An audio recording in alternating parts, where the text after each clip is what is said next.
What if the Earth once trembled beneath a sky it could barely endure, and somehow continued breathing? What if the first world was not gentle, but a wounded sphere learning, slowly, how to survive the fire that shaped it? Wherever you are tonight, I'm glad you're here. Settle into the quiet. Let the noise drift outward like fading embers. This story is meant to unfold slowly. The way molten stone cools, the way memory forms beneath pressure, the way a planet learns to endure even what tries to erase it. Because tonight, the Earth remembers. Not in words, but in scars. In the first ages, before oceans learned their tides, and before mountains knew their names, the Earth lived beneath a sky that never slept.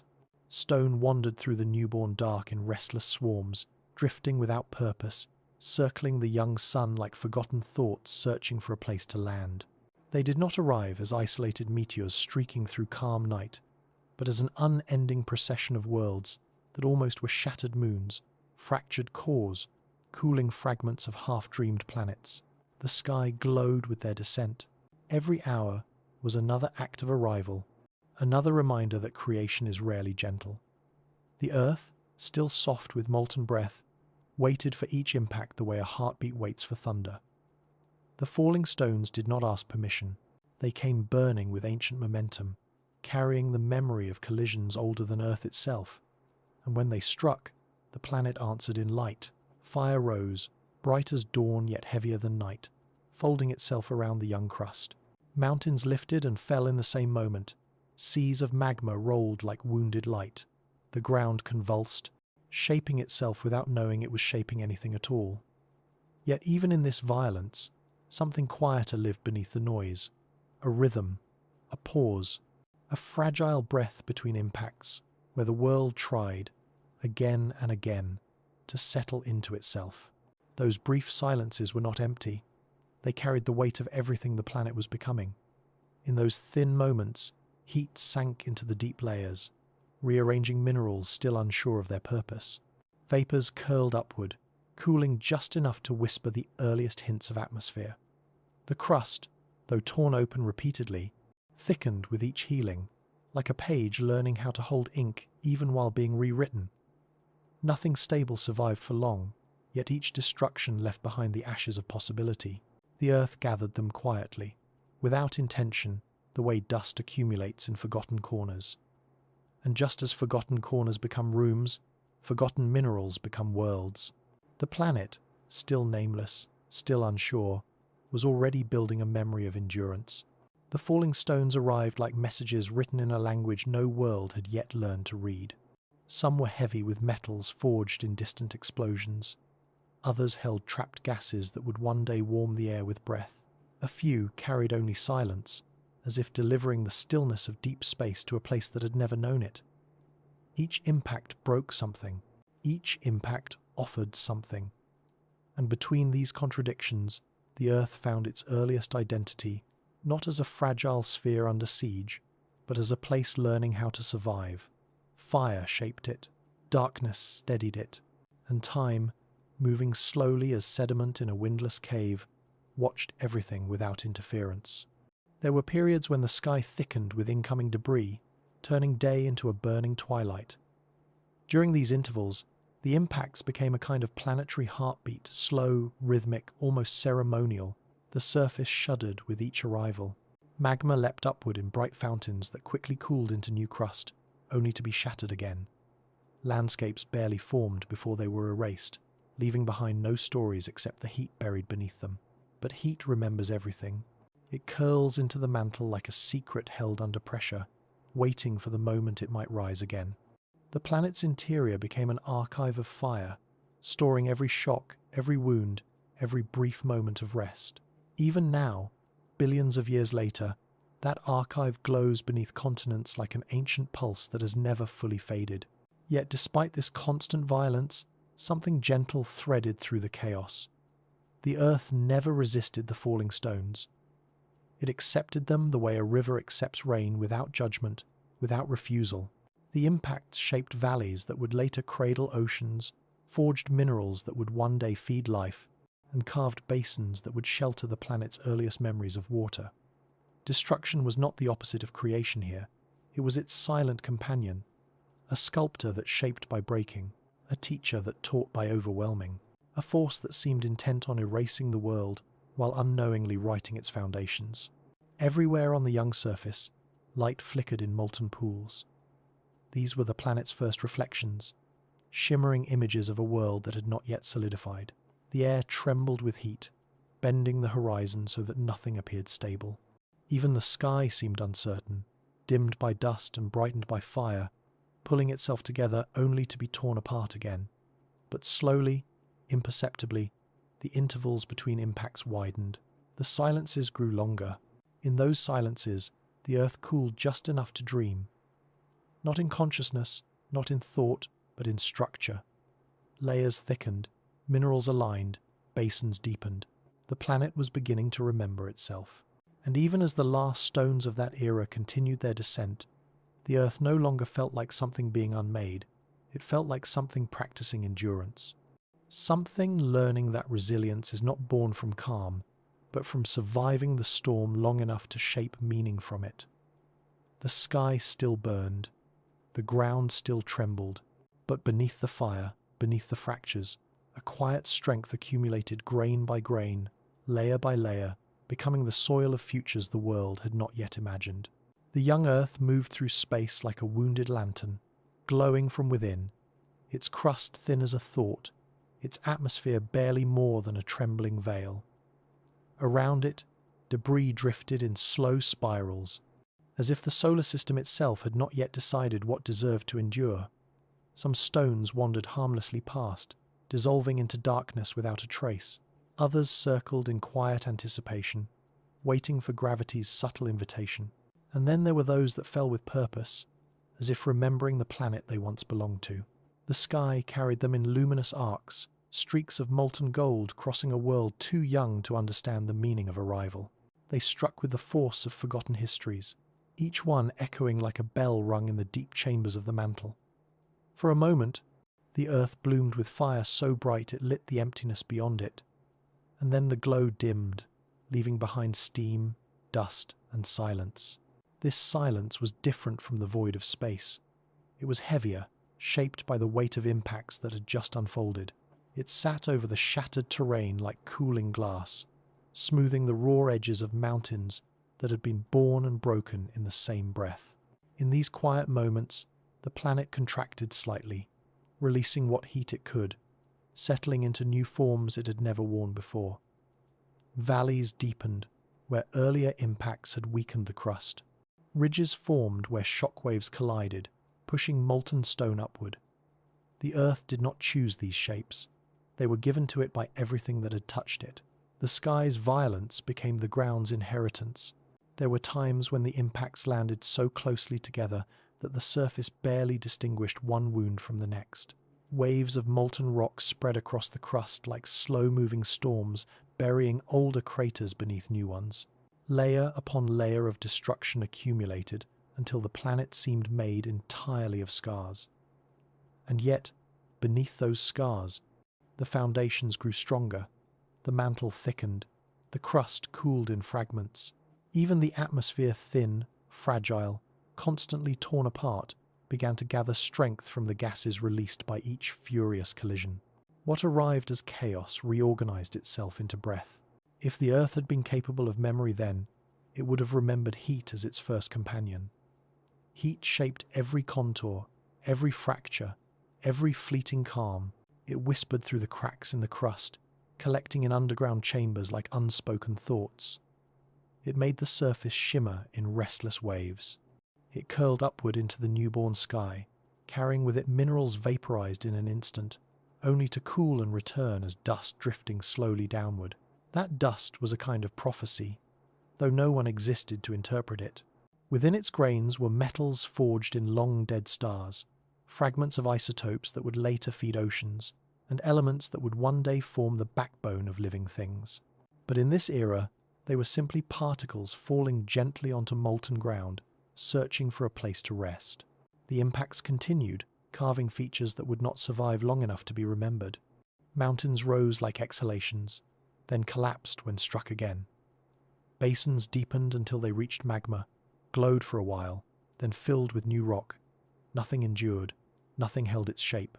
The planet was a story written entirely in rough drafts.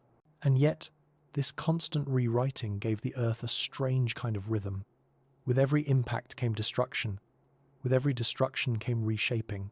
And with every reshaping, the world gathered another layer of quiet resilience underneath the noise. This resilience did not emerge as strength. It emerged as persistence, the simple refusal to stop forming.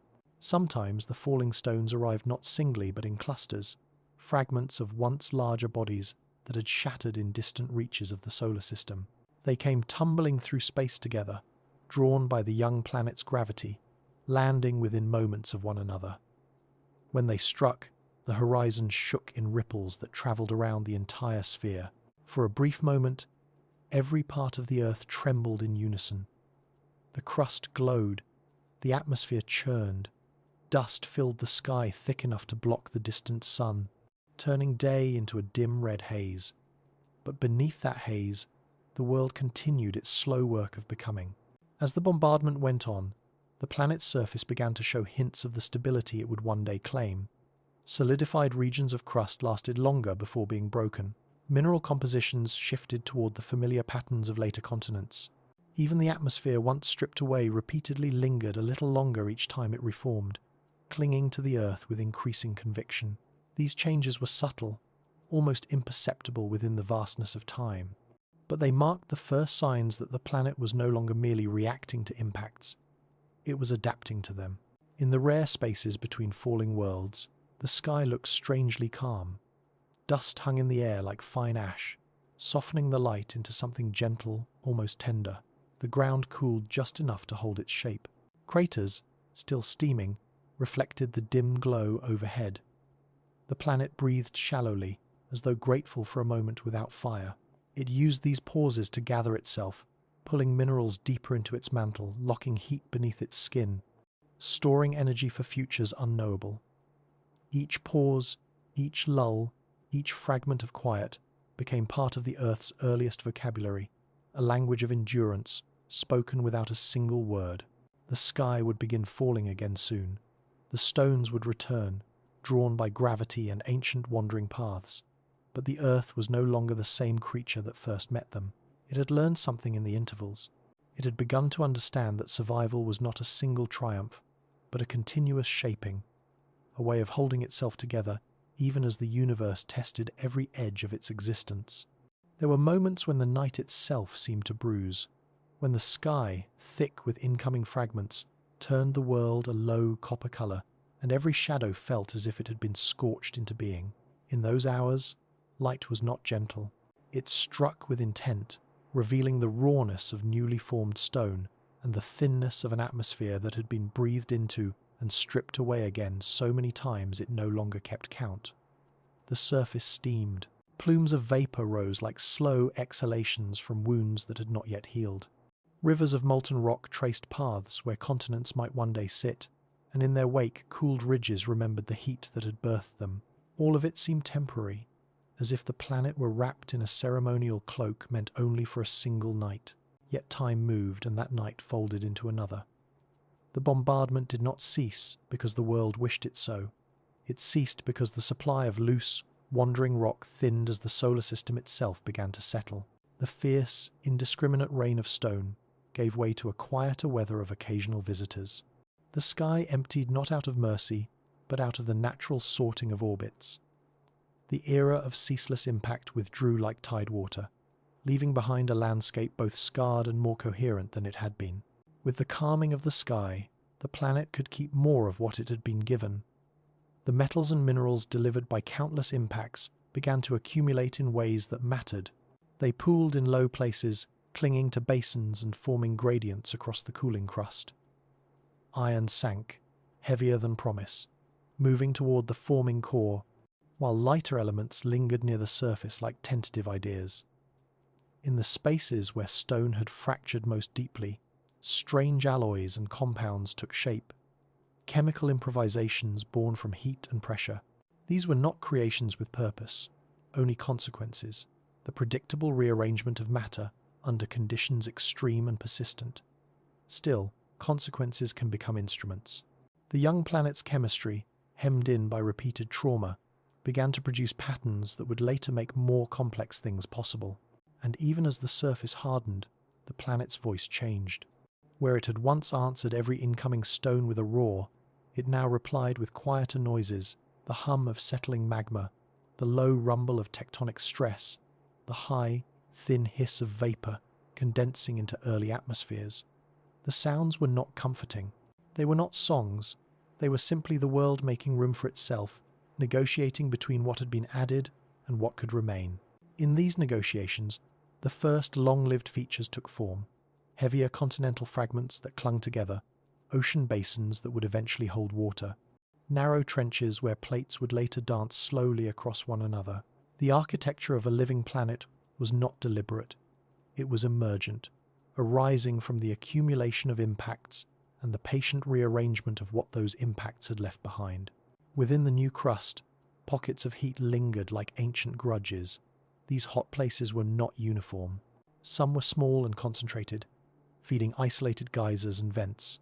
Others were vast, influencing weather and circulation in ways too slow to see but potent enough to steer futures.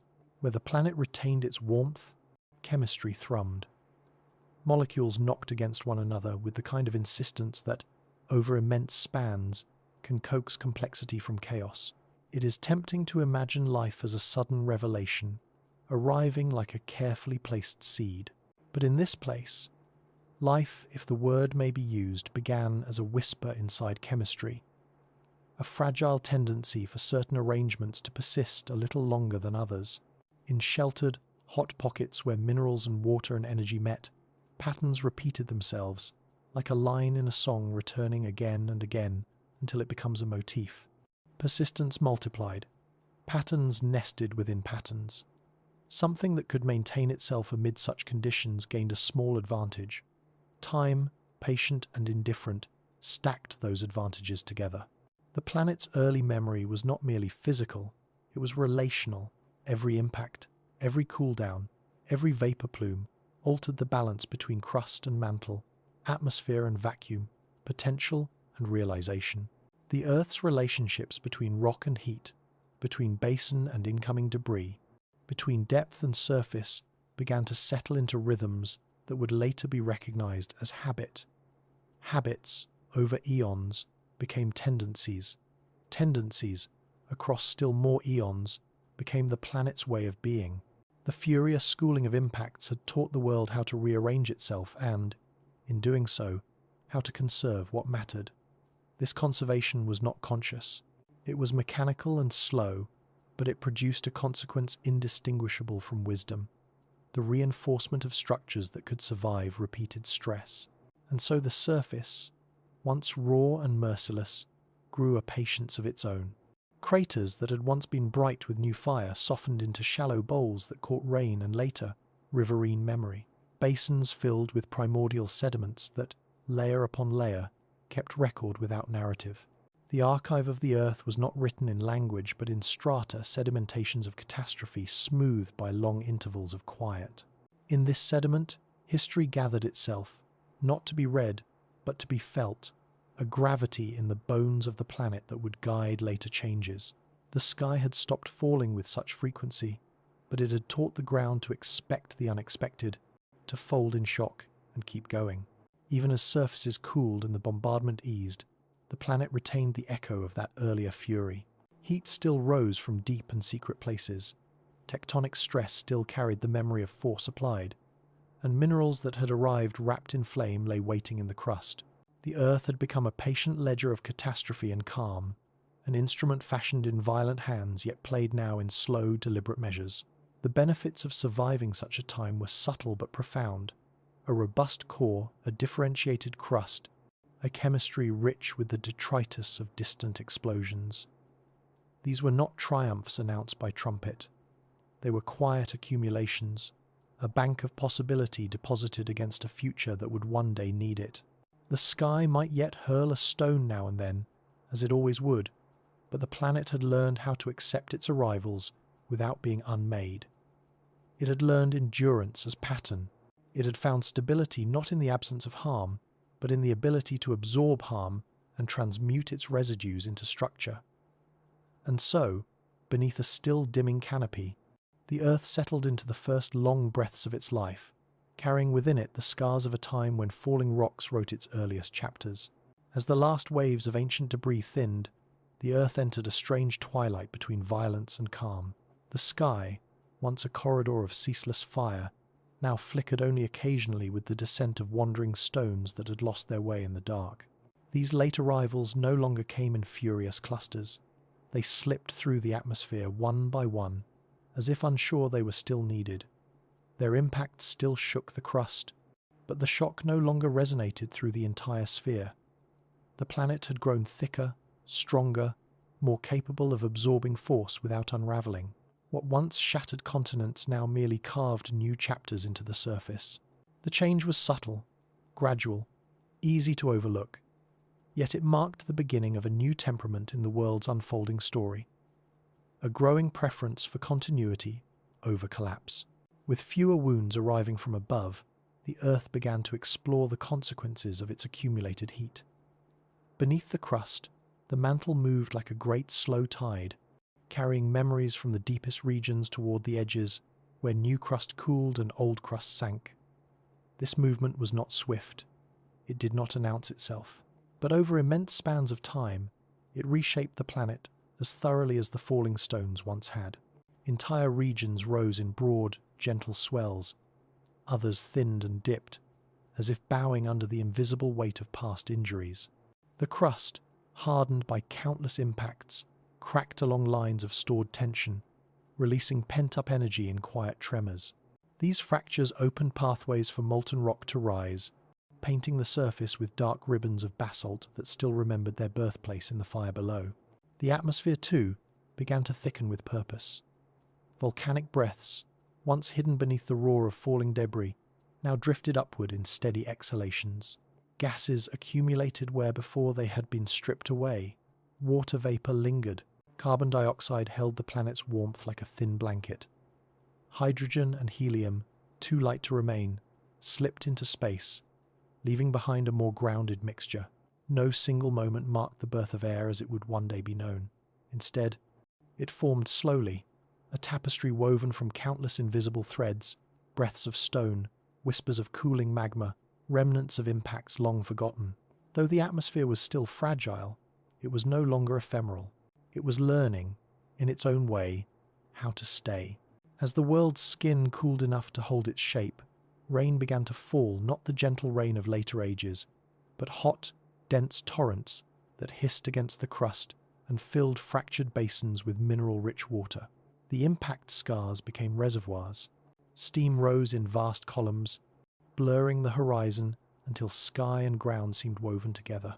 In these early waters, the memory of the falling sky remained suspended, settling slowly into sediments that would later cradle the first stirrings of life. These rains were the Earth's answer to fire a patient cycle of cooling, carving, and softening that began to smooth the jagged surface left behind by eons of bombardment. The Earth felt heavier now, not only because of the impacts that had added their mass to its body, but because of the meanings those impacts had left behind. Each crater, each molten seam, each mineral deposit formed from the firestorm of early collisions carried the weight of history. Beneath the visible landscape lay a deeper terrain shaped by pressures invisible to the eye, the buried remnants of ancient collisions, folded into the crust like forgotten letters sealed beneath new paper. These buried memories influenced everything above them. They guided where the crust would sag, where it would rise, where oceans would one day gather, and where continents would attempt their first hesitant formations. Even the light changed. The sun, though still young and fierce, now had an atmosphere to shine through. The scattered particles softened its glare, tinting the world in shifting hues of gold and copper. Shadows stretched farther, horizons expanded. The planet felt its way into the first hints of climate, a concept not yet matured, but already present in the subtle interplay of light, air, and stone. Heat no longer escaped instantly into space. It lingered, wrapped around the world like a warm breath that refused to dissipate. And through all of this, the Earth continued to cool. The cooling was not uniform. Some regions released heat readily, forming thick, stable crust. Others held it stubbornly, keeping their interiors fluid and ready to erupt. These differences created contrasts, places where rock moved more freely beneath the surface, places where it clung rigidly to its newfound strength. The planet became a mosaic of temperatures, a patchwork whose boundaries were constantly shifting under forces too patient to be witnessed. In the stillness between these changes, the world listened to itself for the first time. The absence of constant impact allowed the planet's deeper rhythms to emerge. Tectonic murmurs replaced the thunder of falling stones. Wind, though faint, whispered across new landforms. Rain carved delicate paths down steep slopes, gathering in pools that reflected a sky no longer aflame. These sounds, though quiet, were the earliest music of the earth, an orchestra of heat, stone, and water learning to share the same space. The sky, for once, was not falling. It hovered above like a timid companion, unsure of its new role. The planet beneath it carried on, reshaping itself, cooling itself, preparing unknowingly for the next great shift in its story. For though the bombardment had nearly ceased, its legacy remained everywhere, etched in the crust, stored in the mantle, held in the minerals delivered from distant stars. The Earth had endured the storm, and in doing so, it had gathered what it needed for everything that would follow. In the long quiet after the falling sky had spent its rage, the Earth exhaled heat into a world finally capable of listening. Steam rose from every surface, lifting in immense veils that blurred the newborn horizon. This vapor was not mere moisture. It was the distilled memory of everything the planet had endured. It carried the breath of molten plains, the dust of fractured mountains, the faint metallic whisper of minerals shattered by ancient impacts. The sky held these remnants gently, swirling them through air that was still learning how to exist. Above the cooling crust, clouds thickened into somber cathedrals, gathering themselves with a patience unknown to the earlier ages. They drifted slowly, heavy with the history they bore, waiting for the moment when sky and ground might speak to each other again. When the first rains fell, they did not fall as kindness, they fell as release. Each drop struck the hot stone with a hiss, as though the world were being reminded of something it had almost forgotten, the ability to soften. The water did not arrive all at once. It came in cycles, tentative at first, then growing more confident as the atmosphere held its moisture more securely. The rain pooled in craters left behind by the bombardment, filling them with warm, mineral-rich water that steamed upward in ghostly plumes. These early basins were not oceans yet, but dreams of ocean's shallow mirrors, reflecting a sky no longer aflame.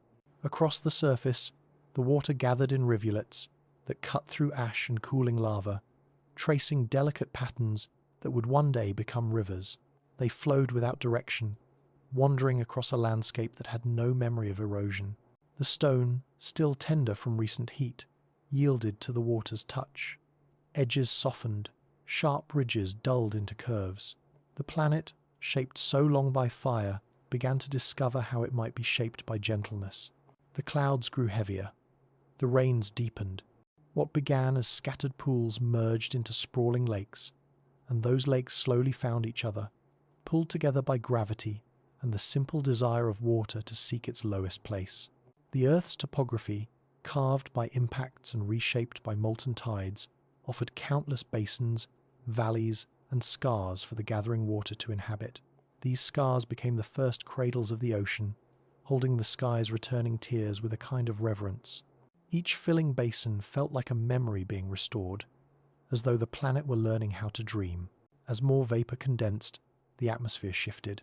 The air cooled, the pressure changed. Rain continued relentlessly, falling for ages beyond counting.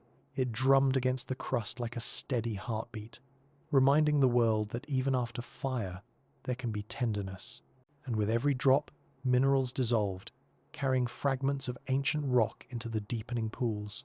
These minerals formed unseen currents of possibility, drifting through the warm water in spirals that hinted at futures not yet imaginable. The water thickened with meaning, though no observer existed to interpret it. The oceans did not form with a roar or a flood of mythic grandeur.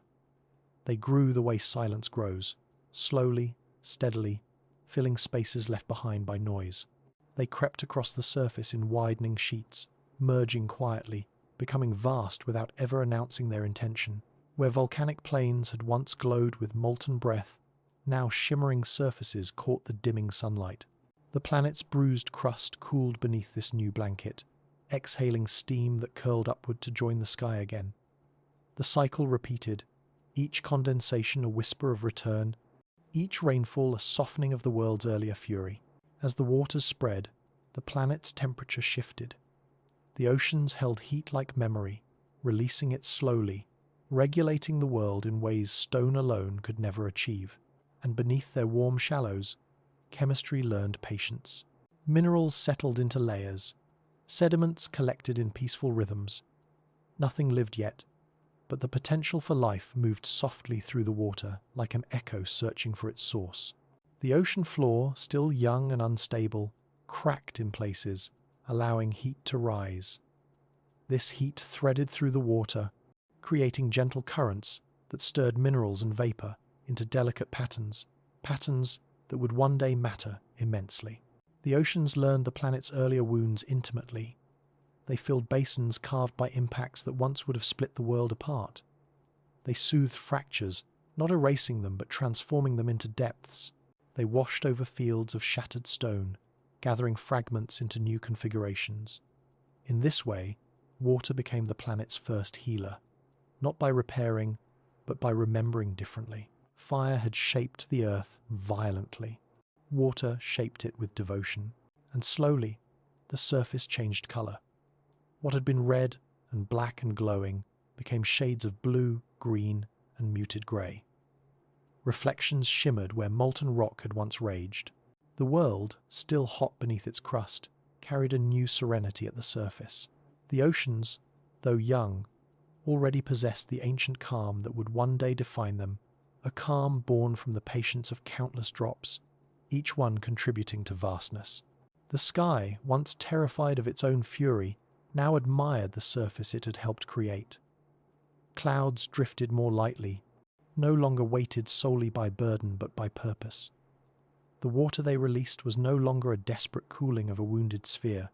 It was collaboration, a partnership between air and stone that would continue shaping the world for eons.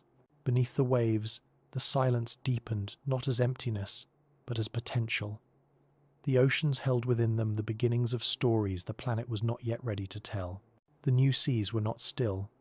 They breathed in invisible cycles, drawing warmth from beneath and returning coolness above, their surfaces restless with the memory of steam.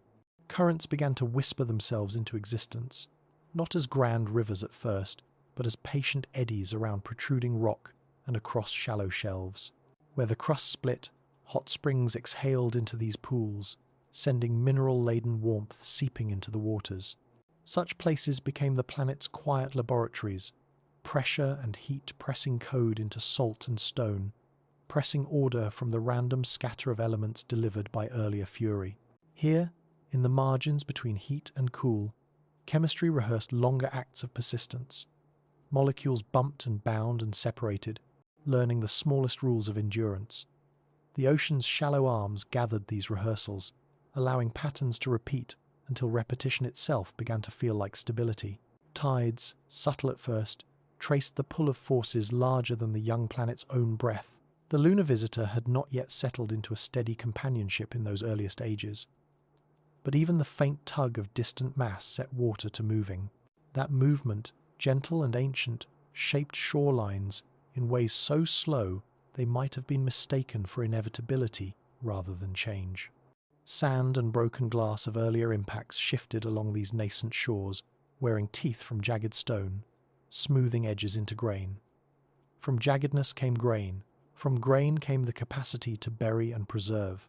The sea, in collecting these grains, began to write its own archive sediment, laid down like quiet sentences, layer upon layer, each one heavier and more deliberate than the last.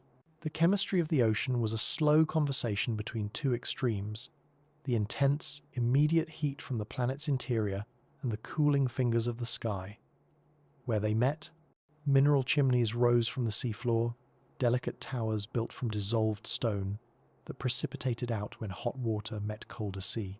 These chimneys leaked warmth and metal-rich fluids into their surroundings, colouring the immediate water with tastes of iron, sulphur, and other deep elements. Such places would later be remembered as nurseries of possibility, though remembrance is a word pressed into future meaning. In the time when chimneys formed, there was only the motion of elements finding each other, the patient accumulation of conditions that would one day favour continuity over disappearance. The sea also began to act as a filter, not by design but by consequence. Rain washed fine dust from the atmosphere into water, and water carried it into deepening basins where it settled layer upon layer. With each settling, a record formed. Heavier particles sank quickly, while lighter ones drifted further, producing gradations that held the memory of storms, of impacts, of distant volcanic breath. These records were not stories told aloud, they were textures, variations in sediment that later ages could read as if tracing a fingerprint pressed into clay. The oceans, by holding these textures, became custodians of the planet's earliest autobiography, keeping its violent passages safe beneath their quiet surfaces. Light itself changed its role within these expanding waters. Where steam had warped horizons and turned surfaces into molten mirrors, the deepening seas now refracted and absorbed, bending the sun's harshness into softer bands. Sunlight penetrated only so far, leaving deeper waters in a hush where temperature, chemical gradients, and pressure conducted a different kind of conversation. Within the upper layers, photos of a future not yet birthed danced like shy possibilities. In the depths, heat and chemistry ruled like patient priests. The ocean thus created niches, pockets of environment, where different experiments could proceed without disturbing one another. Diversity began to be possible, not by decree but by the simple geometry of depth and distance. Salts concentrated, trace elements pooled, pH and temperature fluctuated in localized ways, producing islands of consistency in a broader sea of change. In such islands, molecular systems had more time to persist, to fail and then try again. The ocean's ceaseless motion, rather than erasing these attempts, sometimes nurtured them, spinning nascent structures from dissolved particles, concentrating reagents where they might interact more often. The sea was at once a mixer and a separator, a vast mechanism that encouraged repetition, and thus the slow, improbable emergence of lasting patterns. And beneath these processes, there pulsed the memory of fire. The oceans did not forget their origin. Heat rose in unseen plumes, carrying with it the scent of earlier impacts and the metallic tang of materials born in other stars. The sea accommodated these intrusions, folding them into its rhythms. It neither dismissed nor was overwhelmed by them. It absorbed and transformed, the way a patient hand rubs a bruise until the colour gently ebbs. This transformation was not erasure. The scars remained visible in the composition of sediments, in the distribution of minerals along the seafloor, in the continuing presence of geothermal vents. But their edges softened beneath water's steady will. As basins deepened and shelves expanded, the planet's silhouette changed. Shorelines wandered across the globe in slow gestures. Landform after landform learned to hold water as if it had always meant to. Lakes widened into seas. Seas widened toward one another. The ocean's dream, first a pool, then a collection of connected mirrors, stretched outward until it wrapped the planet with a patient hand. In time, it would become the deep blue memory that cloaked the world, a memory capable of both erasing and keeping, of wearing down stone and preserving its histories at once. The oceans, in their dreaming, were not conquerors, they were rememberers.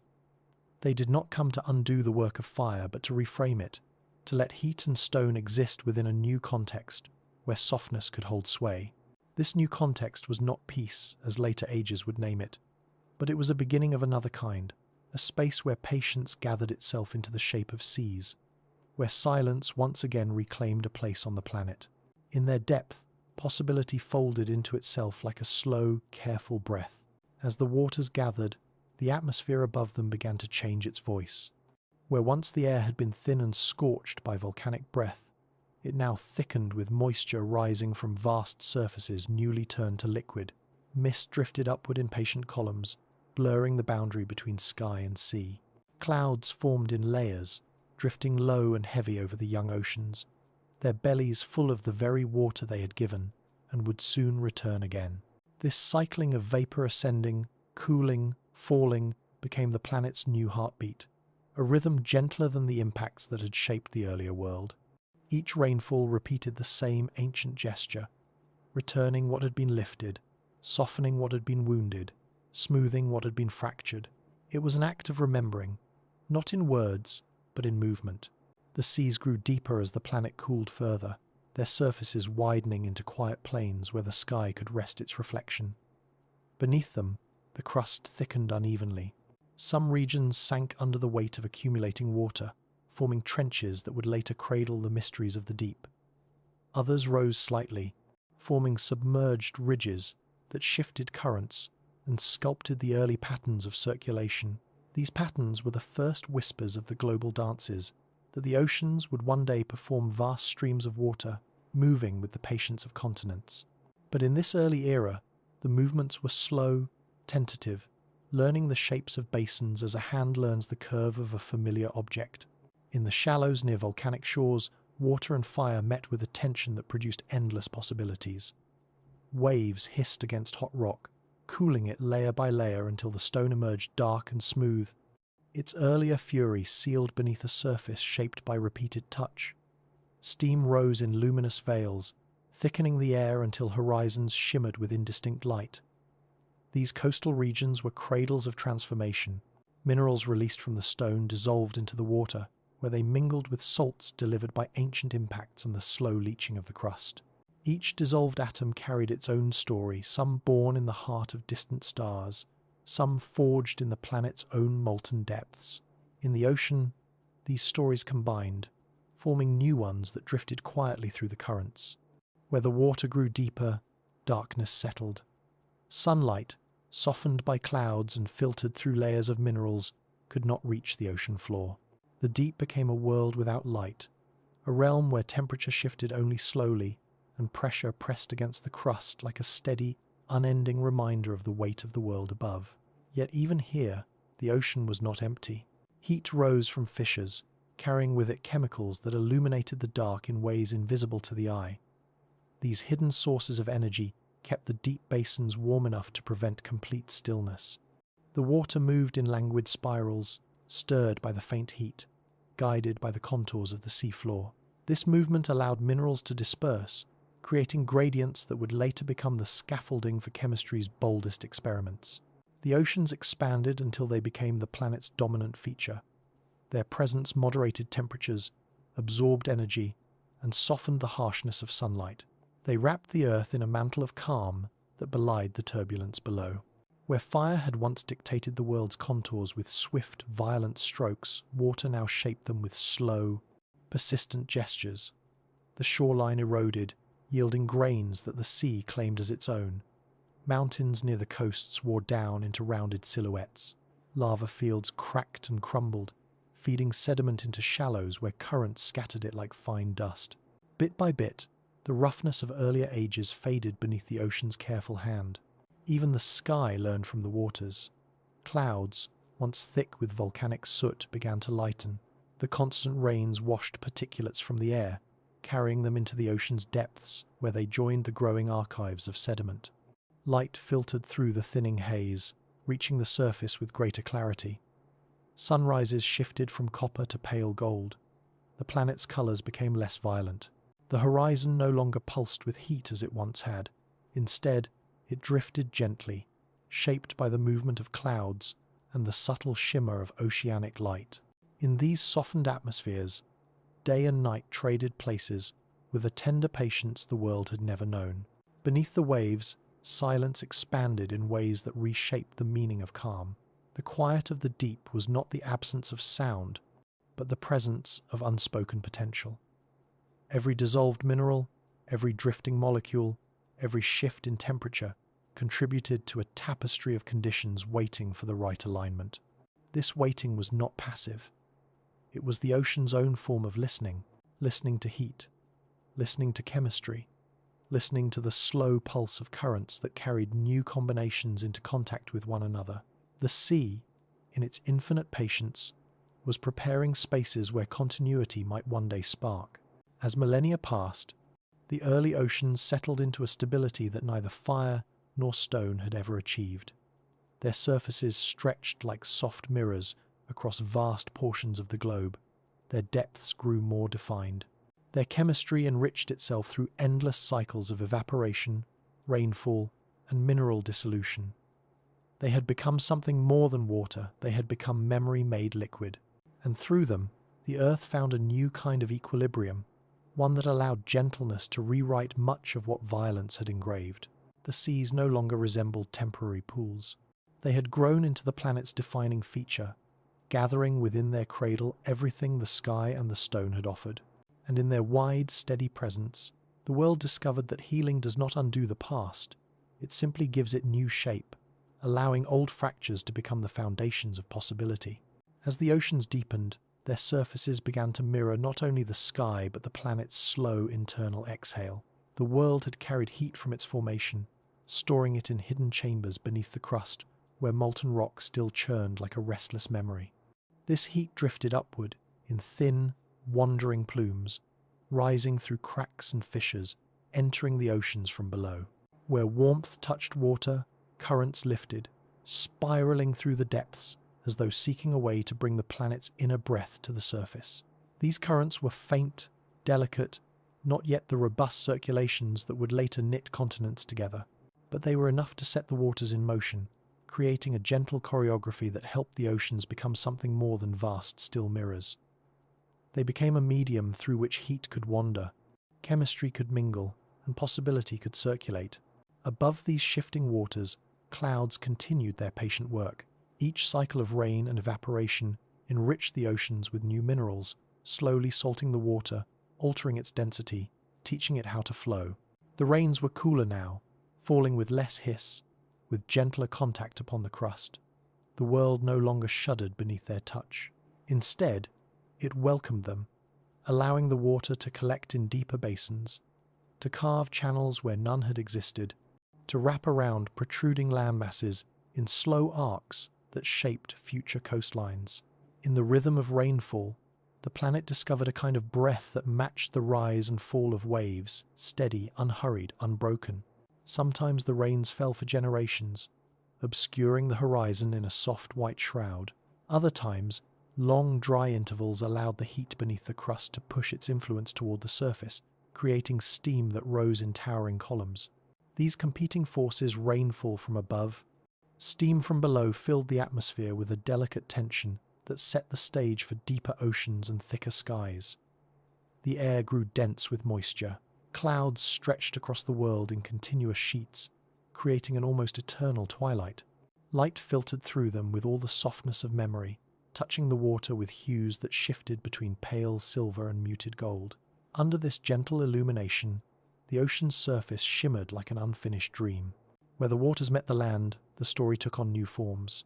The coastlines, once sharp and uneven, grew smoother with each passing age as waves caressed their edges. Water seeped into cracks, widening them, carrying particles of stone into the sea, where they settled among sediments already gathering in quiet drifts. Cliffs softened. Plains grew wet and muddy, ready to be reshaped again when the waters rose or fell. In these regions of constant transition, the planet practiced a quieter method of creation, evolution through erosion rather than eruption. What fire had built quickly, water was reshaping slowly, infusing gentleness into the raw contours of the world. Deeper within the oceans, pressure increased, pressing the water into a kind of silence that could not exist on land. This pressure transformed the properties of the water itself, allowing it to dissolve minerals that would never mingle under calmer circumstances. From volcanic vents, superheated streams rose like dark prayers, carrying the whispers of the mantle into the sea. These plumes spread outward in slow spirals, cooling as they moved, leaving trails of minerals that transformed the seabed into intricate mosaics. The deep ocean became a place where chemistry experimented with patterns that could last longer than a single moment. No eyes observed these experiments, and no minds interpreted their meaning, but the ocean carried them forward all the same. As the waters expanded, they gave the planet a new kind of sound. Waves lapped against shores, creating rhythms the world had never known. The movement of water over stone produced a soft, persistent murmur that echoed across basins and along coastlines. Even the depths had their own quiet voice, the steady hum of currents sliding past submerged ridges, the distant rumble of volcanic vents, the whisper of sediment settling layer by layer. For the first time, the Earth possessed a soundscape, shaped not by impacts or eruptions, but by a continuity of motion. The ocean sang in tones too low to be heard by future ears, but felt by the planet as a whole. Rain continued to fall, seas continued to rise. The world, once scorched, now wrapped itself in coolness. The surface temperature moderated, creating stability where instability had once been the rule. Water covered the rawest scars, filling the deep impact basins left behind by the sky's earlier fury. These basins became vast oceans, while smaller hollows became seas and lakes, each one connected to the others through hidden channels carved by the movement of tectonic plates. The oceans were no longer isolated phenomena. They were a single, interconnected memory stretching across the globe. Through this interconnectedness, the planet discovered balance. The waters absorbed heat from volcanic activity, releasing it slowly into the air. They held the sun's warmth and tempered its intensity. They created gradients in temperature and composition that would later become pathways for life's earliest wanderings. The oceans acted as both shield and catalyst, guarding the fragile surface from extremes while encouraging complexity within their depths. By the end of this long, quiet transformation, the Earth had entered a new era, not defined by fire or falling stone, but by water's calm persistence. The seas, grown vast and deep, carried the memory of everything the planet had lived through: heat, impact, silence, renewal. They were not merely features of the world, they were its first great expression of endurance, shaped into form. And in their depths, beneath layers of dissolved minerals and drifting currents, the whisper of potential thickened, gathering weight in the quiet darkness, preparing the world for the next chapter of its becoming. The oceans, though vast and newly born, did not yet know how to rest. They trembled beneath a sky still heavy with steam, their surfaces heaving with the residual heat of a world not fully cooled. Vapor poured from the crust in unbroken waves, rising from volcanic scars that refused to sleep. It gathered in the air as thick, wandering fog, dimming the sun behind veils of shifting grey. Light reached the surface only in diluted ribbons, as though reluctant to intrude upon a world still in recovery. And beneath this muted glow, the seas boiled in slow, rolling breaths, their warmth carrying the memory of fire into every ripple and fold. The atmosphere felt dense, weighted by moisture and the faint metallic scent of dissolving stone. Winds moved sluggishly, as if tired from ages spent fueling storms of impacts and molten rain. They carried with them traces of ash lifted from volcanic fields, the ghostly remnants of rock turned to vapor. Even the clouds seemed weary, drifting across the sky like thoughts too heavy to rise. Yet the ocean, for all its exhaustion, kept moving currents, twisting, churning, folding heat into layers that refused stillness. In those restless waters, something ancient was taking shape. Not life, not intention, but the first inklings of endurance. The heat sculpted everything it touched. Minerals melted into the water, forming delicate gradients that shifted with each breath of the sea. At underwater vents, superheated water burst upward, sending shimmering plumes swirling into cooler depths. These plumes carried with them ancient elements released from the mantle iron, sulfur, carbon compounds that drifted like forgotten alphabets waiting to be assembled into meaning. In the mixing zones where hot met cool, chemistry performed quiet experiments, repeating interactions endlessly, rehearsing the earliest forms of resilience. No structure lasted long, yet each moment of existence, each fleeting pattern, carved a subtle possibility into the world's memory. The seas, still simmering with the planet's internal fire, rolled with a heaviness that belied their youth. Waves rose and fell in slow motion, as though burdened by the heat rising from below. The surface, clouded with steam, blurred the line between ocean and air. The two realms blended in a humid embrace, exchanging warmth, energy, and unspoken potential. Every droplet that evaporated carried minerals upward, only to return heavier, wiser, more complex. The cycle repeated with the persistence of a world learning how to cool itself by degrees so small they could be measured only in geological patience. The crust beneath the oceans was thin and fragile, its molten heart pressing upward with restlessness. Here and there, fissures opened, releasing spurts of lava that sizzled on contact with water. The eruptions were smaller now, more rhythmic, less desperate. They did not seek to unmake the ocean, but to shape it, carving channels that guided currents, forming ridges that sculpted the seafloor. These volcanic gestures created structures that stood for longer than the chaotic landscapes of earlier ages.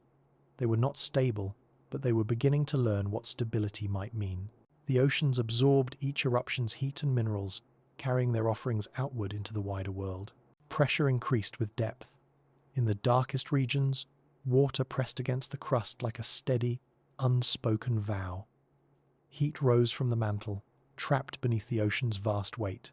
These deep regions became sanctuaries of transformation, where temperature and pressure worked together in silence. The water churned slowly here, stirred by the faint hum of the Earth's interior. It mixed minerals that had drifted down from the surface with those delivered by vents below. Patterns emerged, chemical rhythms that repeated themselves over and over until the repetition felt almost like persistence. And persistence, in time, felt almost like intention. Above, the surface reflected the feverish churn of the world below. The ocean did not sparkle, it smouldered. Steam rose from its expanse like the breath of a sleeping giant, the horizon wavering where water met sky.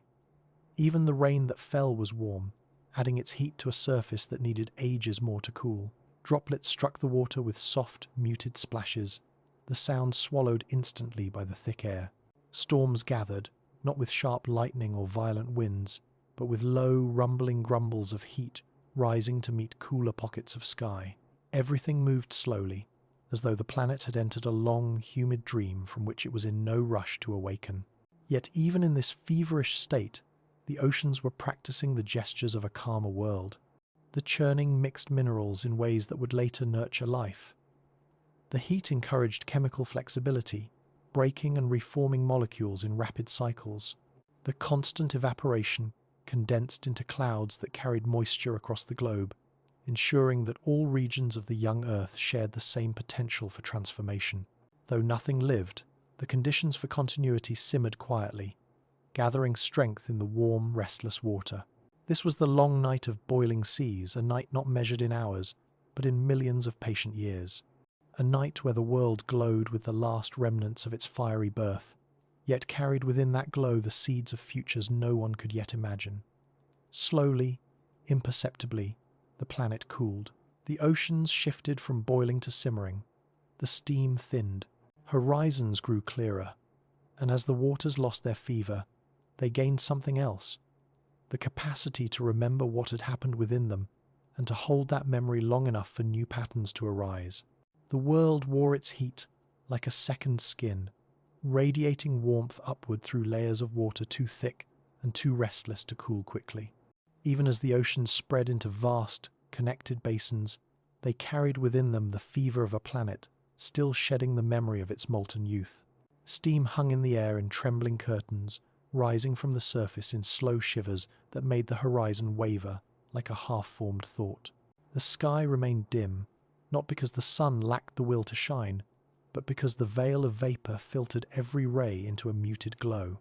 Light seeped through rather than pierced, settling upon the boiling waters like a breath too gentle to disturb the turmoil beneath.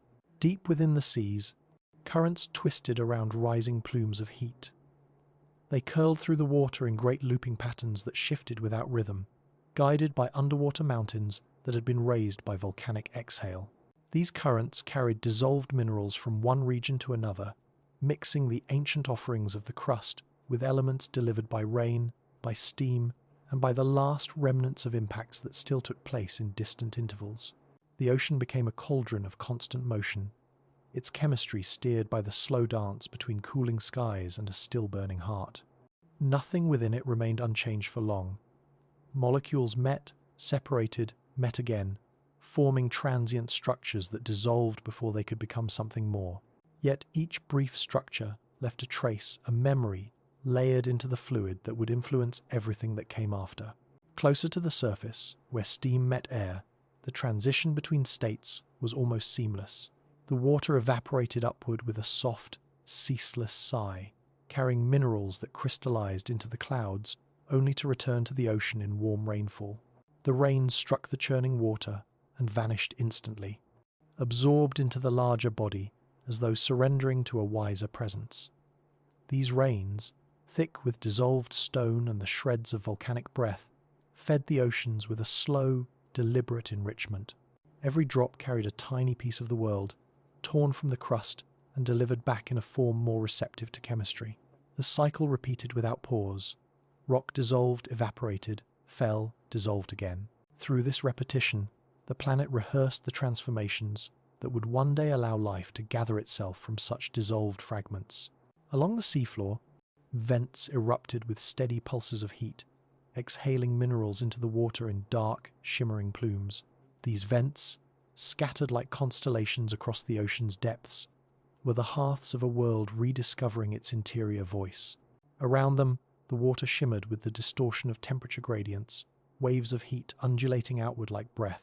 The surrounding rock, porous from constant exposure to pressure and mineral-rich water, absorbed and released chemicals with every shift in temperature.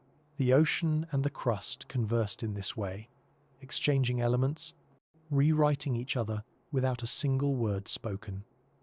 Their dialogue shaped the character of the water, imprinting the deep with a slow-growing coherence.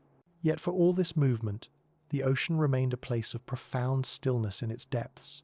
There, where sunlight never reached and the steam could not penetrate, the water held a silence thick enough to feel like the planet's own pause between heartbeats. This silence was not emptiness. It was potential waiting for alignment. Molecules drifted through it like slow-moving stars, guided by gradients too subtle to sense, colliding by chance, separating, then drifting once more. In these depths, chemistry found the time it needed. Heat prevented stagnation, but pressure prevented chaos.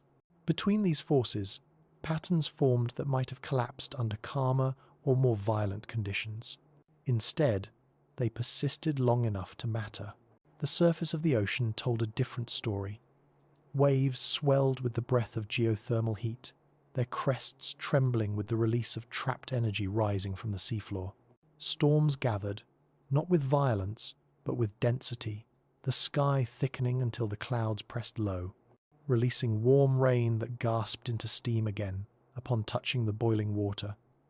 The sound of this interaction was soft, a constant whispering that wrapped the planet in an atmosphere of quiet insistence.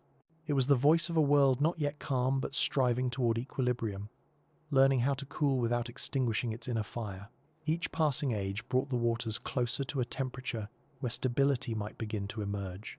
The crust beneath the oceans thickened slowly, though still fragile by the standards of later worlds. Volcanic islands rose, their surfaces glowing for a brief time, before cooling into jagged landscapes that steamed fiercely under rainfall. Some islands sank again beneath the waves, melted and swallowed by the mantle that had raised them. Others endured, becoming anchors around which currents spiraled. These islands, temporary though they were, shaped the geography of heat and motion. They collected sediments in their shadowed bays, accumulated dissolved minerals, and tested the ocean's ability to sculpt stone with persistence rather than destruction. As the ages passed, the temperature of the oceans fell incrementally. Degrees mattered here, though the change could not be felt from one moment to the next. The sea cooled the way grief softens imperceptibly, patiently, through countless repetitions of release. Steam thinned from the surface. Clouds lightened. Rain cooled by fractions so small they belonged more to memory than to sensation. And with each cycle, the oceans slipped further from fever toward warmth, from agitation toward rhythm. Their boiling became simmering. Their restless churn became something closer to breath. Nothing lived within these waters, not yet, but continuity was beginning to take shape. The oceans held the chemistry of life, the way a dream holds meaning vaguely, gently, without knowing that it is holding anything at all. and as the seas cooled, the memory of these early rehearsals remained within them, lingering like a promise, waiting for the world to grow quiet enough to receive it. Slow cooling continued like a rite performed in increments too small for a single life to notice. Degrees slipped away from the ocean, as if leaving footprints on the water's skin barely visible, yet permanent. With each infinitesimal drop in temperature, the sea gathered new capacities. Where once molecules tore themselves apart in the heat, now they began to linger long enough to touch and not immediately unbind. In shallow, prowling pools near volcanic shores, repeated cycles of heating and cooling acted like a metronome, providing cadence to chemistry's timid attempts at repetition. Minerals precipitated at margins, forming thin films and lattices on rock and on suspended particles. These films trapped microscopic pockets of concentrated solution, tiny pockets that held the building blocks of later stories for just long enough to be altered by the quiet insistence of time. Clay and fine sediment, ground from the planet's scars, accumulated in these margins like the slow sorting of letters. Their surfaces, microscopic and textured, offered places where molecules might catch and be held almost gently, allowing bonds to experiment with persistence. The ocean's motion delivered reagents into contact with these mineral confines again and again, like a patient tutor rehearsing a difficult phrase until the fingers remember. In such places, repeats matter. Repeats allow fragile arrangements to be reinforced, to endure the next heat, the next rinse, the next loss. Over ages, these pockets became crucibles of repetition, and repetition is a rudimentary form of memory, time's soft way of saying, "This is worth keeping."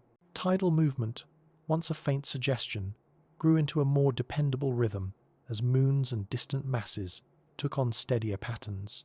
The pull and release of water along early shorelines concentrated solutes and nudged chemical gradients into being. Pools separated by small ridges filled and drained with the predictable persuasion of gravity, leaving behind films of concentrated compounds in their wake. When steam rose again, these films sometimes hardened into crusts that trapped even more complex mixtures beneath them. Later rain would wash those mixtures back into the sea, delivering a recombined chemistry that had learned a new arrangement. In this ebb and flow, chance met structure, randomness slid into channels where repetition could act, and repetition favored molecules that tolerated being hit, dissolved, and reassembled. Hydrothermal vents continued their silent labors deep below, exhaling mineral-rich water into darkness. Around them, chimneys grew in slow architecture, layers stacking as if an unseen mason pressed each deposit into place. The outflowing water, less a torrent than a measured breath, seeded nearby regions with metals and sulfur, sculpting chemical landscapes invisible from above. Where gradients of temperature and chemistry overlapped, localized systems formed that could exploit energy in ways distinct from the diffuse warmth of surface pools. These subaqueous oases offered steadier conditions than the restless shallow margins, and steadiness begets complexity by giving time for ephemeral structures to repeat and reinforce. Organic fragments, simple chains, and splayed molecules whispered into being by the ceaseless reworking of elements, floated like tentative phrases searching for the right grammar. Lipid-like compounds, drawn from the mixing of carbon-bearing fragments, showed a peculiar habit. They preferred to cling together, forming tiny spheres and films that divided the watery world into smaller compartments. These compartments, fragile and transient, nonetheless allowed certain reactions to happen more often within their borders than without. Inside them, concentration increased. Inside them, the chance of a repeating pattern rising above background noise became less remote. Nothing here declared purpose, only a quiet accumulation of circumstance where physics and chemistry worked like craftsmen, shaping possibility without intention. Salt gradients, temperature boundaries, and mineral surfaces combined in neighborhoods where complexity could be sheltered from the ocean's broader restlessness. There, molecules found respite, and in that respite, structures could strengthen. The ocean's agitation did not disappear. It softened into a background rhythm that tested stability without annihilating it. In this way, the sea practiced a kind of selective patience, allowing fragility to try, fail, and try again in cycles that stretched across uncounted years. Each repetition that survived another cycle left a faint trace in the chemistry of the surroundings, an imprint only time could read. At times, storms still roared across the dim horizon, throwing warm rain into boiling swells and resetting the margins with torrents that both tore apart and redistributed. These resets, unbearable when imagined as loss, served as a kind of pruning. They removed the weakest formations, leaving room for more robust arrangements to take hold. Destruction and renewal braided together into a technique for refinement, a slow chiseling away of what could not persist, leaving behind the crude outlines of what could. So the long night of boiling seas carried on, a slow, patient rehearsal of environmental permutations that over ages made repetition possible and repetition made memory possible. The ocean cooled not in a single decisive breath, but through 1,000 small exhales, each one shaping the chemistry of pools, the textures of sediments, and the contours of shorelines. What remained was not life, not yet, but a sea that had learned the physics of holding, the patience of concentrating, and the discipline of repeating. It had become a place where, given enough time and the right layering of circumstance, the improbable could be drawn into the realm of the possible. Cooling continued as a quiet persuasion, not a singular event. The oceans no longer thrashed with the same molten urgency that defined their earliest moments, yet their warmth remained persistent, a lingering fever that refused to fade all at once. Steam still blanketed the horizon, rising in dense columns wherever volcanic breath met water. But these columns were thinner now, their edges gentler, their shapes less frantic. The world, once a furnace of erupting stone and evaporating seas, had begun to shift into something more contemplative. Heat still moved upward from the mantle, but no longer in wild surges. It seeped instead, in slow waves, like the sighs of a world learning how to rest. As the atmosphere cleared by degrees, the filtered sunlight reached the oceans in patterns more distinct than before. Pale beams pierced gaps in the vapor, scattering across the surface in trembling arcs.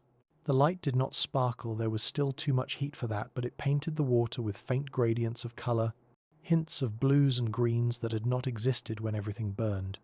These hints did not last. Steam reclaimed them quickly, lifting great curtains of vapor back into the air.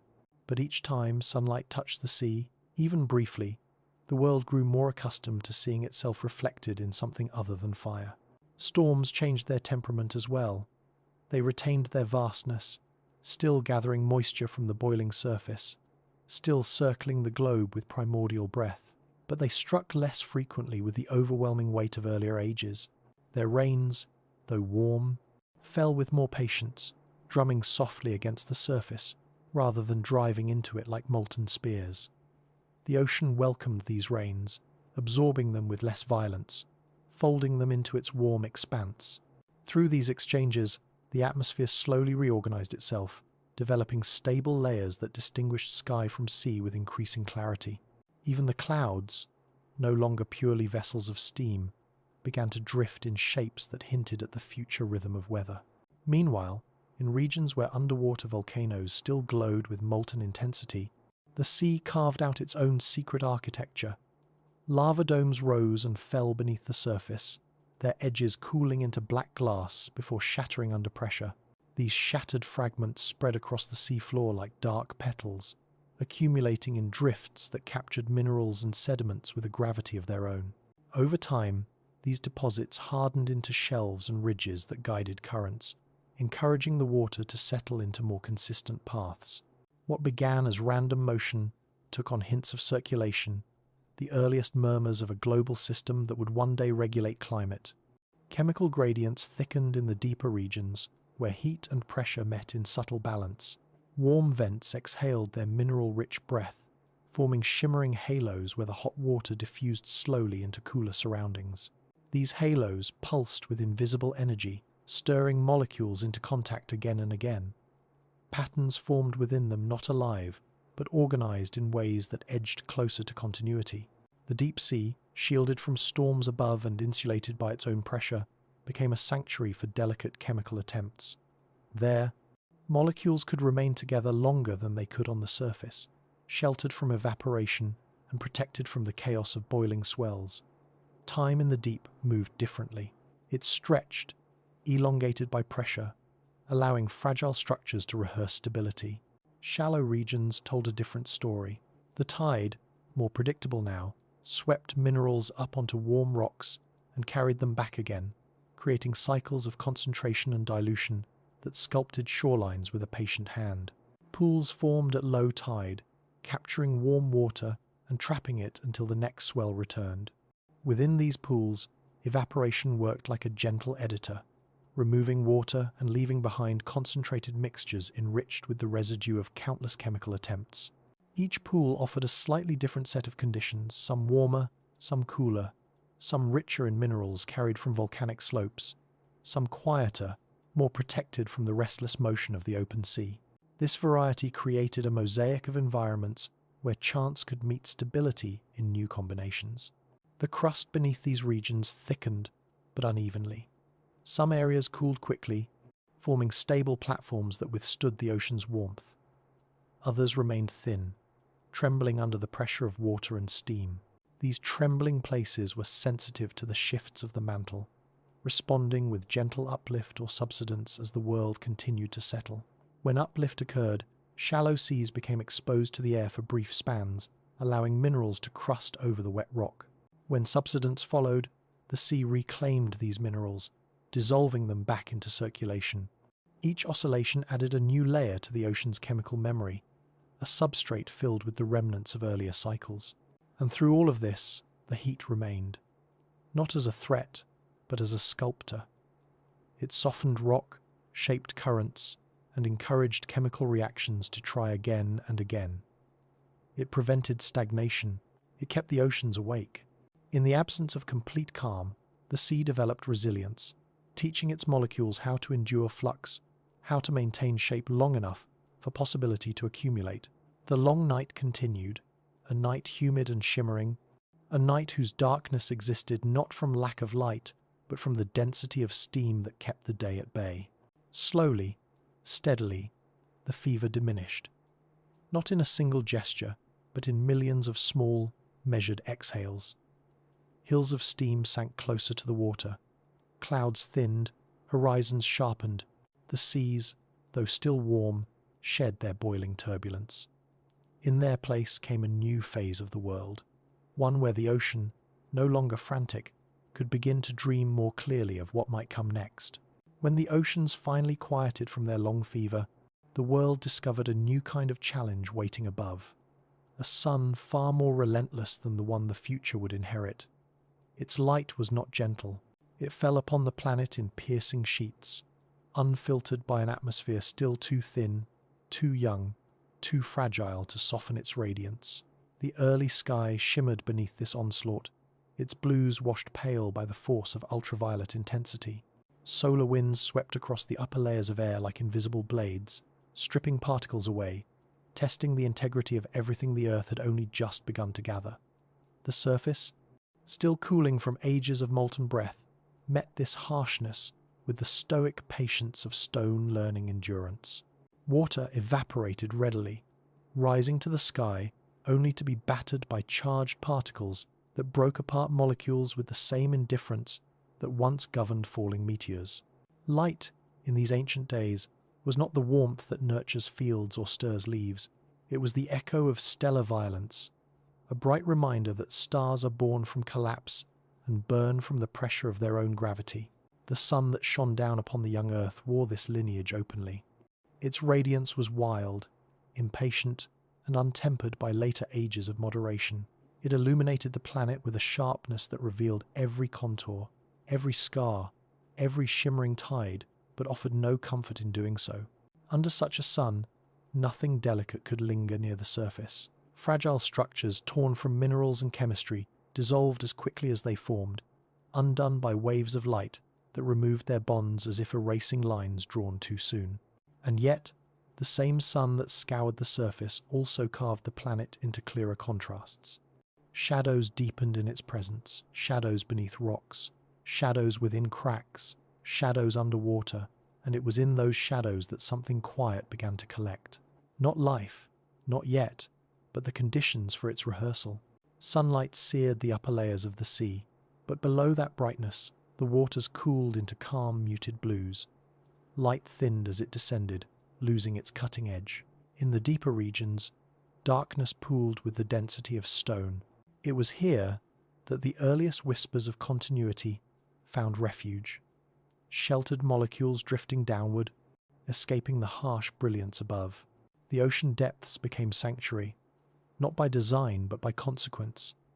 Pressure increased as light diminished, creating a cathedral of silence where conditions did not change with the violent immediacy of the surface. Heat from the mantle still rose, but more gently now, diffused through layers of water before reaching the bottom. This balance, warmth rising, light falling, created gradients that nurtured chemical patterns impossible in other places. Here, molecules drifted without fear of immediate destruction. They encountered minerals released from vents, experimented with fleeting attachments, and separated again, carrying with them the memory of their brief unions. Near the surface, storms still gathered with ferocity, driven by the contrast between sun-heated skies and cooling seas. Winds tore at the water, churning waves into towering crests that crashed upon the early continents. These storms redistributed energy, minerals, and fragments of organic precursors. But they also reminded the planet that the surface was a place of impermanence. Structures formed here only to be undone, bonds created here only to be broken. The ocean's boundary with the air was a rehearsal stage too volatile to hold anything fragile. But it did not need to. Its role was to scatter possibilities, sending them into the deep where time moved differently. In the dim twilight beneath the waves, minerals aligned along the surfaces of submerged rocks. Clay particles settled into fine sheets, offering platforms on which molecules could pause their drifting. These mineral surfaces supported patterns that repeated themselves slowly, subtly, as though guided by the faintest of intentions. Compounds concentrated in cracks where water flowed more slowly. These cracks sheltered chemical attempts that might otherwise dissolve in the open sea. Each attempt was fleeting, yet each one left a faint impression, an echo that influenced what happened next. The Earth was learning how to hold potential in its quiet places, even as the sun ruled its bright ones with unforgiving intensity. Beneath continental shelves, where light dimmed into green murk, the waters thickened with suspended particles. These particles drifted like dust in the quiet of forgotten rooms, settling only when currents paused long enough for them to come to rest. The sediments they formed grew layer by layer, each stratum recording a moment of the planet's early chemistry. These layers became not just records, but shelters, soft beds, where fragile structures could remain undisturbed by the brightness above. The ocean floor, through accumulation alone, became a vault for the planet's beginnings. Far deeper, where sunlight vanished entirely, the ocean darkened into a realm untouched by the sun's cruelty. Here, blackness held absolute dominion, pierced only by the faint shimmer of minerals reacting to heat. In this pressured silence, molecules moved with deliberation. No sudden warmth tore them apart. No ultraviolet waves split their bonds. Everything changed slowly, governed by gradients so subtle that only ages could reveal their consequences. It was in these depths that curiosity as chemistry understands it began to concentrate. Patterns repeated, structures held. Continuity rehearsed itself not in triumph, but in secrecy. The sun still screamed its radiance across the world above, unaware of the quiet unfolding below. The contrast it carved became the first sanctuary for fragile attempts at complexity, and in those sheltered shadows, the earliest murmurs of life stirred not in awareness, not in form, but in persistence. A persistence that would grow, layer by layer, until one day it would greet the sunlight not with fear, but with memory. The sun hovered above the young earth like an ancient overseer, pouring its fierce radiance across a world still learning the meaning of shelter. Its ultraviolet fingers reached through the thin atmosphere, breaking apart molecules with effortless precision. The air shimmered with particles torn from their bonds, drifting upward only to be swept away by solar winds that scraped at the sky as though testing its resolve. The planet's fragile atmosphere held on, strengthened slowly by volcanic breaths and the exhalations of boiling seas, but it remained delicate, a veil too easily disturbed by the star that warmed it. Each day unfolded beneath a brilliance that cared nothing for the experiments quietly taking place in the shadows below. The continents, raw and rocky, bore the imprint of this unforgiving light. Their surfaces cracked beneath the heat, expanding by day and contracting by night, creating fractures where dust collected and minerals aligned. In these fractures, water seeped during the brief intervals between storms, pooling in narrow pockets where the sun's reach was dulled. These pockets were small, easily evaporated, yet they carried significance. Each one held a slightly different mixture of minerals, allowing chemistry to attempt new combinations before the water vanished back into the air. The attempts rarely lasted, but the remnants they left behind enriched the environment for the next trial. Even failure became a contribution to the slowly growing memory of the world. Along the shorelines, sunlight met water in a war of temperatures.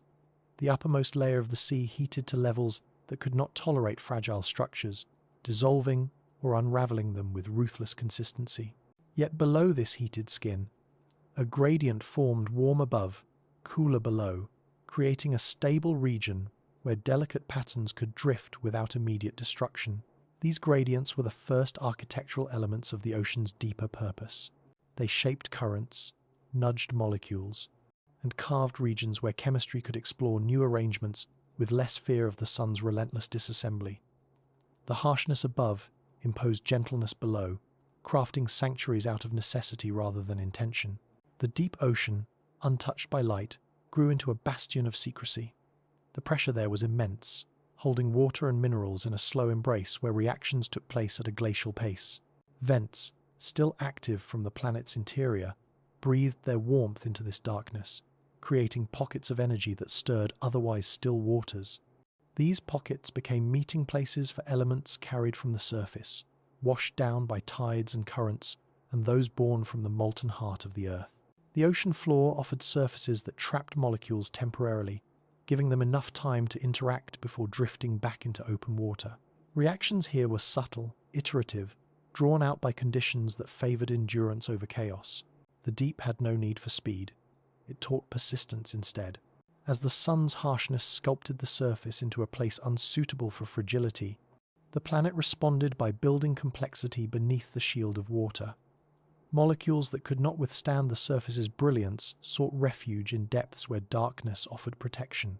Some drifted into cracks within submerged rock, finding themselves held in narrow spaces where evaporation could not reach them. Within these secluded pockets, concentration increased, and repeated cycles allowed bonds to form that would never survive in the light-soaked shallows. In these dim recesses, chemistry took on a different character, less frantic, more contemplative, guided by the slow exchange of minerals and the faint, constant warmth rising from below. Above, the sun continued its relentless barrage, unaware that its own intensity was fostering the conditions for something subtle and lasting. Solar winds tore at the upper atmosphere, but in doing so, they also contributed to the process of refining it. Particles stripped away from the sky were replaced by gases rising from volcanic emissions, each iteration subtly altering the atmospheric composition. Over time, these changes strengthened the air's ability to scatter and absorb light, thickening the shield that stood between the surface and the star. The strengthening was slow, so slow it could not be felt, but it shaped the future, drop by drop, molecule by molecule. The planet's magnetic field, too, began to play a role in this quiet contest. Generated by the rotation of the iron core deep below, it wrapped the Earth in an invisible cloak that caught some of the sun's charged particles and deflected them back into space. This cloak was imperfect, full of gaps and fluctuations, but even its earliest form offered moments of reprieve. In these moments, the atmosphere held together more confidently, and the surface experienced brief intervals where light softened just enough for water to gather in shaded places without instantly turning to steam. These rare reprieves did not last, yet they offered evidence that the world was learning to adapt to the star that ruled it. Beneath all this brilliance, the oceans deepened their role as guardians of potential. Minerals aligned along clay surfaces, forming repeating patterns that chemistry could easily cling to. Lipid-like structures formed thin, fleeting films that functioned as boundaries, dividing one chemical environment from another. These boundaries were far from stable, undone easily by heat or turbulence, but they reformed again and again, drawn together by the simple physics of hydrophobic attraction.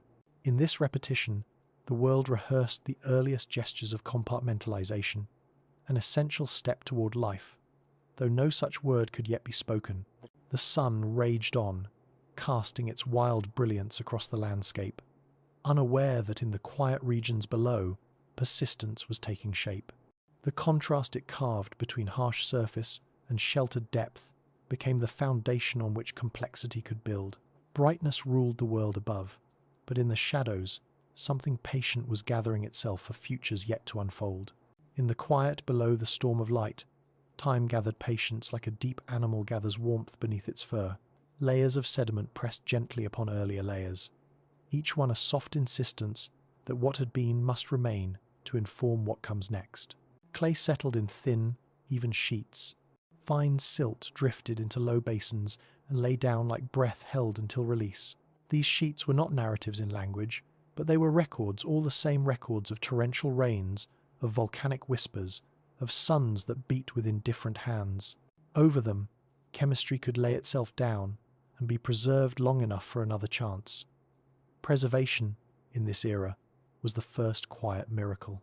It allowed fragile combinations not merely to appear, but to be tracked across ages, to be touched again by chance, and rearranged into something slightly less fragile.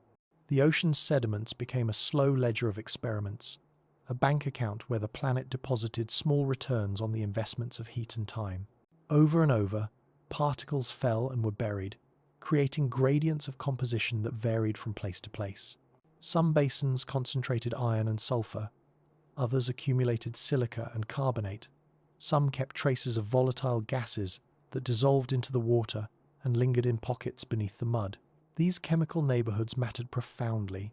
They created conditions where certain reactions could be favored, where particular molecular lineages could repeat and refine themselves with the benefit of consistency. Where the sea offered variety, complexity found niches. Where it offered stability, persistence grew roots. Within the sheltered darkness, mineral surfaces functioned as silent teachers. Microscopic ridges and pores in rock caught molecules as a comb catches strands of hair, holding them in proximity long enough for bonds to form. These surfaces catalyzed reactions by bringing participants together and orienting them in ways that increased the odds of repetition. There was no intelligence in these acts, only physics doing what it does best, forcing encounters, biasing probabilities, providing scaffolding where randomness might otherwise scatter. Yet the result was a crude form of apprenticeship. Chemistry learned how to meet itself again, how to remember arrangements. Each held arrangement added a faint detail to the ocean's slow memory. The deeper currents, once chaotic and warm, calmed into patterns that traversed the globe. They threaded through basins and around ridges, carrying with them parcels of dissolved elements and suspended particulates. These currents were subtle conveyors of history, moving the residues of distant eruptions into secluded coves and distributing the outputs of one vent to neighborhoods far from its source. In doing so, they knitted disparate regions into a tenuous unity, a planetary web of shared materials that allowed a local success to ripple outward. A chemical arrangement that proved robust in one sheltered bay might be transported by these currents and find itself in a new environment, tested again, reinforced or dissolved. This dispersal and retesting was a patient form of selection, blind and mechanical, but nonetheless capable of amplifying the rare and marginal into the repeated. Occasionally, the surface above would change in ways that startled the depths. A great storm might sweep ash and mineral-rich dust into the sea, sending dense plumes down to the floor where they settled and altered local chemistries. Large volcanic episodes would push new materials across the seafloor, burying older layers and offering fresh substrates upon which chemistry might begin anew. Even impacts rare now, but not impossible, would occasionally shake the waters, stirring buried sediments and returning them to circulation. These disturbances were not merely destructive. They reset conditions, offering new permutations of context, where earlier fragments of complexity could be recombined into novel forms. In this sense, interruption became a partner to continuity, a rough hand that sometimes prepared fertile ground. Within tiny pockets of stillness, life's precursors practiced the simplest acts of persistence. Molecules that could self-associate did so, forming filaments, sheets, and spheres that withstood the mild turbulence of their immediate surroundings. Membrane-like layers formed around emulsions, creating compartments where chemical mixtures could concentrate and react in relative privacy. These proto-compartments did not think, they did not aim. They only existed, and existence afforded them opportunities to be altered by successive cycles of heat, dilution, concentration, and burial. Through repetition, some arrangements accumulated a robustness that allowed them to persist across cycles that annihilated other fragile forms. Persistence, small and cumulative, quietly favoured the few that could survive. Above all else, the deep learned the virtue of concealment. The sun's cruelty made the surface inhospitable to nascent fragility, but the ocean's darkness offered protection. In hiding, chemistry explored longer arcs of possibility than any surface-bound system could imagine. Shadow became not absence but shelter, and the planet discovered that vulnerability often finds its answer in retreat rather than confrontation. The irony lingered. An unforgiving light carved the very sanctuaries in which the world's deepest whispers could become coherent. The bright hammer above and the patient hand below together composed a way for complexity to emerge, one that required both relentless pressure and careful preservation. In these hidden frames, the Earth rehearsed a patient experiment across uncounted ages. There was no audience, no applause, only the slow folding of events into strata and the small victories of molecular structures that refused to dissolve. The shadows under the unforgiving sun became repositories of possibility, and within them chemistry began, without fanfare, to learn the most essential rules of survival: repeat, persist, preserve. The early continents baked beneath the relentless daylight, their surfaces etched by heat the way old stories are etched by time. Rocks expanded until they groaned, then tightened again in the cool of starlit hours. Cracks widened across plains of basalt and granite, creating chasms where shadows pooled like a second, quieter world. These shadows did not soften the sun's intensity, they merely delayed it. Yet delay was enough. In those narrow places between stones, droplets of water collected from morning mists and lingering rains. They clung to the minerals like a trembling breath, surviving just long enough to dissolve particles from the stone. With each dissolution, they carried mineral fingerprints, downward traces of the crust's chemistry that would mingle with other traces when the droplets rejoined the sea. These small transfers, repeated endlessly, slowly rewrote the composition of the oceans, stitching land and water into a single expanding system. The atmosphere, though still fragile, thickened slightly with each volcanic exhale and each evaporated tide. Molecules gathered in its upper layers, scattering sunlight in new ways. But the sun remained harsh, its ultraviolet strength slicing through the air and reaching the water's surface untempered. At the boundary between air and ocean, a shimmering skin formed, where light broke apart molecules as quickly as they approached. This surface layer became a place of perpetual interruption, a barrier through which only the sturdiest structures could pass. Fragile ones drifted downward, pushed by turbulence or pulled by gravity, into deeper layers where light could not reach. In this way, even randomness was sculpted. Fragility descended, durability remained above, and the ocean sorted possibilities by the simplest law: what can endure will stay. Beneath this surface turmoil, the twilight waters glowed with softened hues. Light reached down in pale beams that strengthened then dissolved, marking invisible boundaries between radiance and darkness. These shifting zones carried meaning. Molecules exposed briefly to light gained energy, became reactive, then drifted downward into cooler waters, where their reactivity could settle into something more sustainable. Over millions of cycles, this interplay of excitation and cooling shaped the chemical personality of the oceans. Sunlight, even in its hostility, offered sparks that the darkness could refine into deeper patterns. The world's earliest chemistry learned to use both realms, the bright and the dim, as alternating stages. In the deeper twilight, where visibility surrendered to murk, drifting particles created a haze that filtered the last remnants of light. Here, the waters moved more slowly. They cradled sediments like sleeping thoughts, shifting them only when currents changed their mind. These drifting sediments carried fragments of the world, tiny pieces of volcanic glass, grains of eroded stone, flecks of metal born from the planet's mantle. As they settled upon the seafloor, they created a patchwork of differing terrains. In some places, the floor glittered faintly with mineral-rich deposits. In others, it accumulated soft mud, thick with chemical potential. Each terrain offered a different environment for molecules to rest, react, or dissolve. Deeper still, darkness became complete. In that realm, warmth rose from the interior of the Earth with slow conviction. Hydrothermal vents opened like doors into the planet's ancient memory, releasing streams of mineral-laden water into the abyss. Around each vent, plumes twisted upward, shimmering with gradients invisible to the human eye.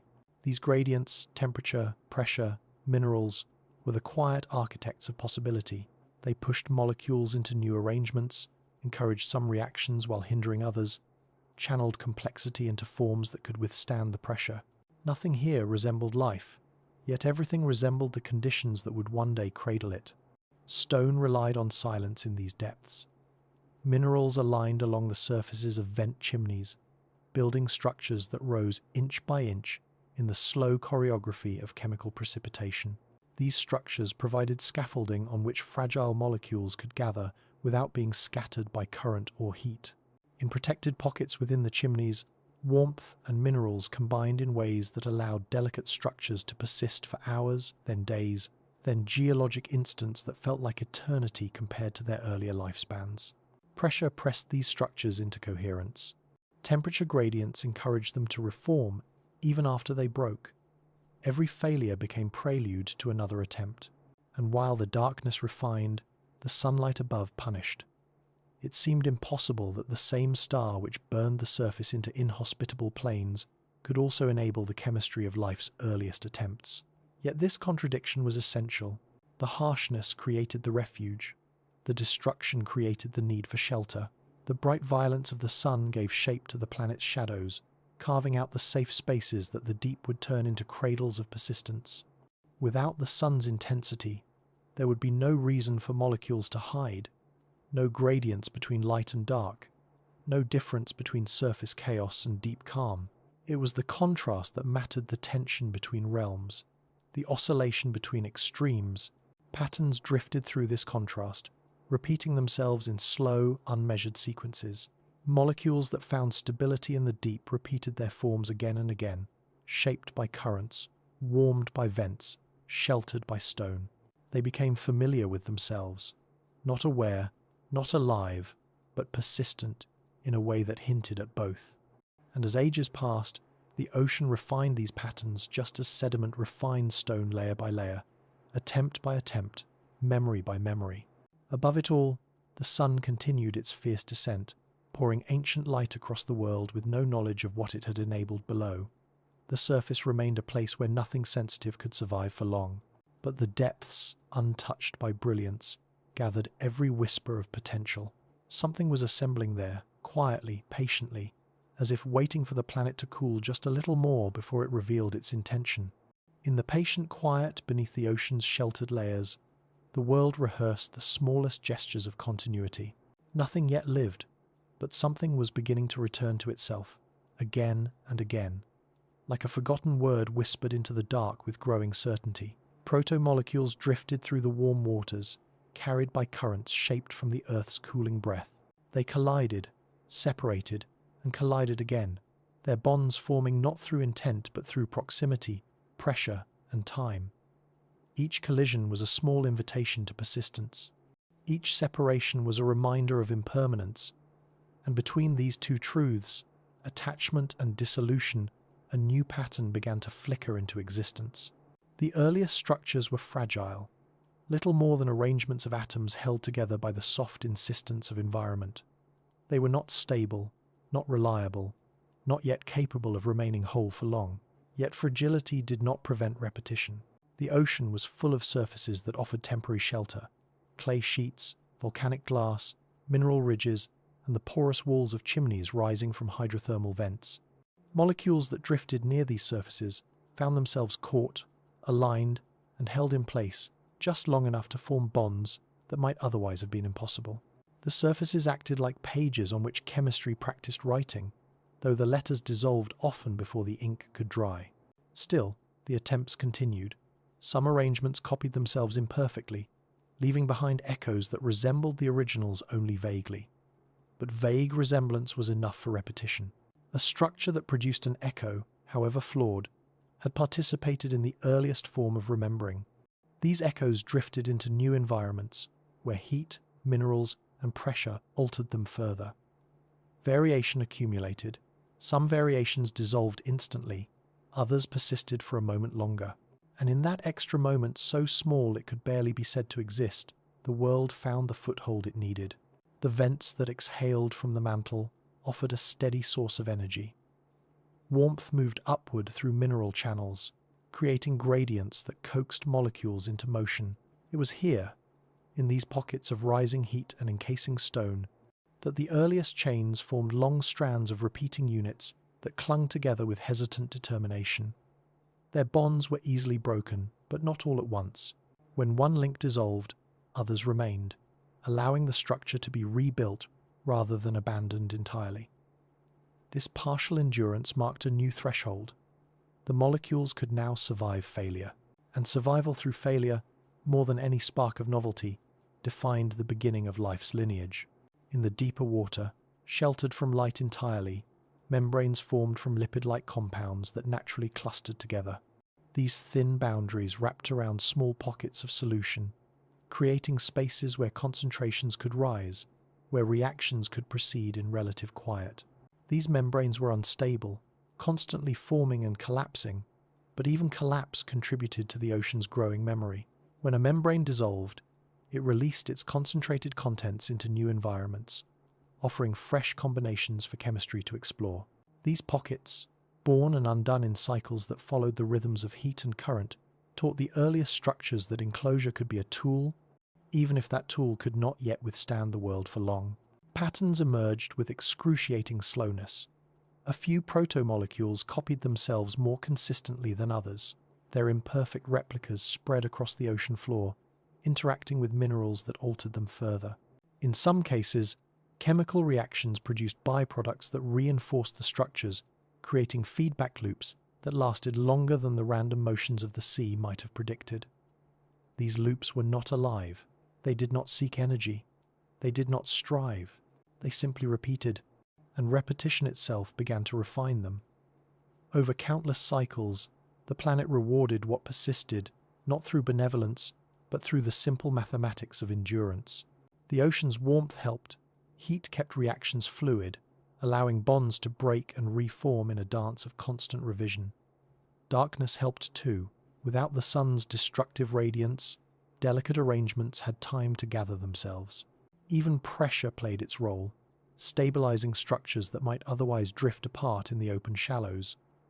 Every force acted not in opposition to life's beginnings, but as one half of a shaping tension. Heat and cool, light and dark, pressure and dissolution. Life did not emerge in defiance of these forces, but through an intimate conversation with them.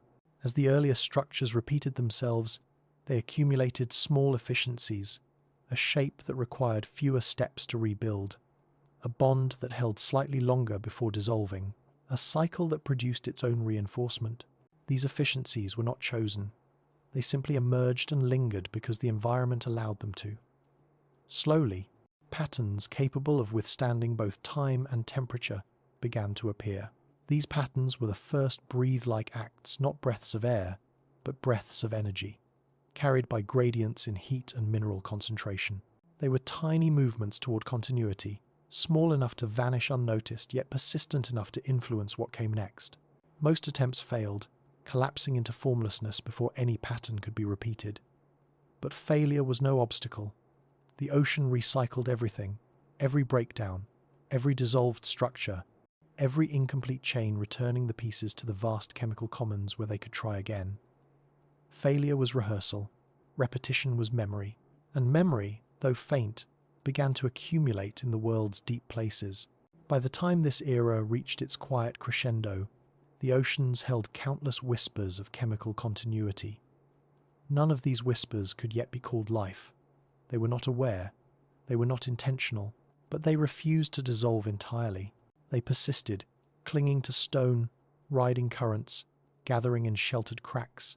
Persistence became the first pulse of the world, a slow, uncelebrated rhythm that signaled the start of an unbroken chain, a chain that would eventually lead to organisms capable of remembering everything the early ocean had endured. And though nothing yet breathed in the way future creatures would, the world had begun to think of breathing slowly, quietly, in the smallest exchanges of energy. A memory had formed in the deep, and it would not be forgotten. In the dim stillness beneath the ocean's protective layers, the earliest patterns continued to drift, assemble, break, and gather again. No single formation lasted long enough to claim significance, yet together they formed a quiet chorus of attempts, each one an echo of the last, each one nudging the world a fraction closer to continuity.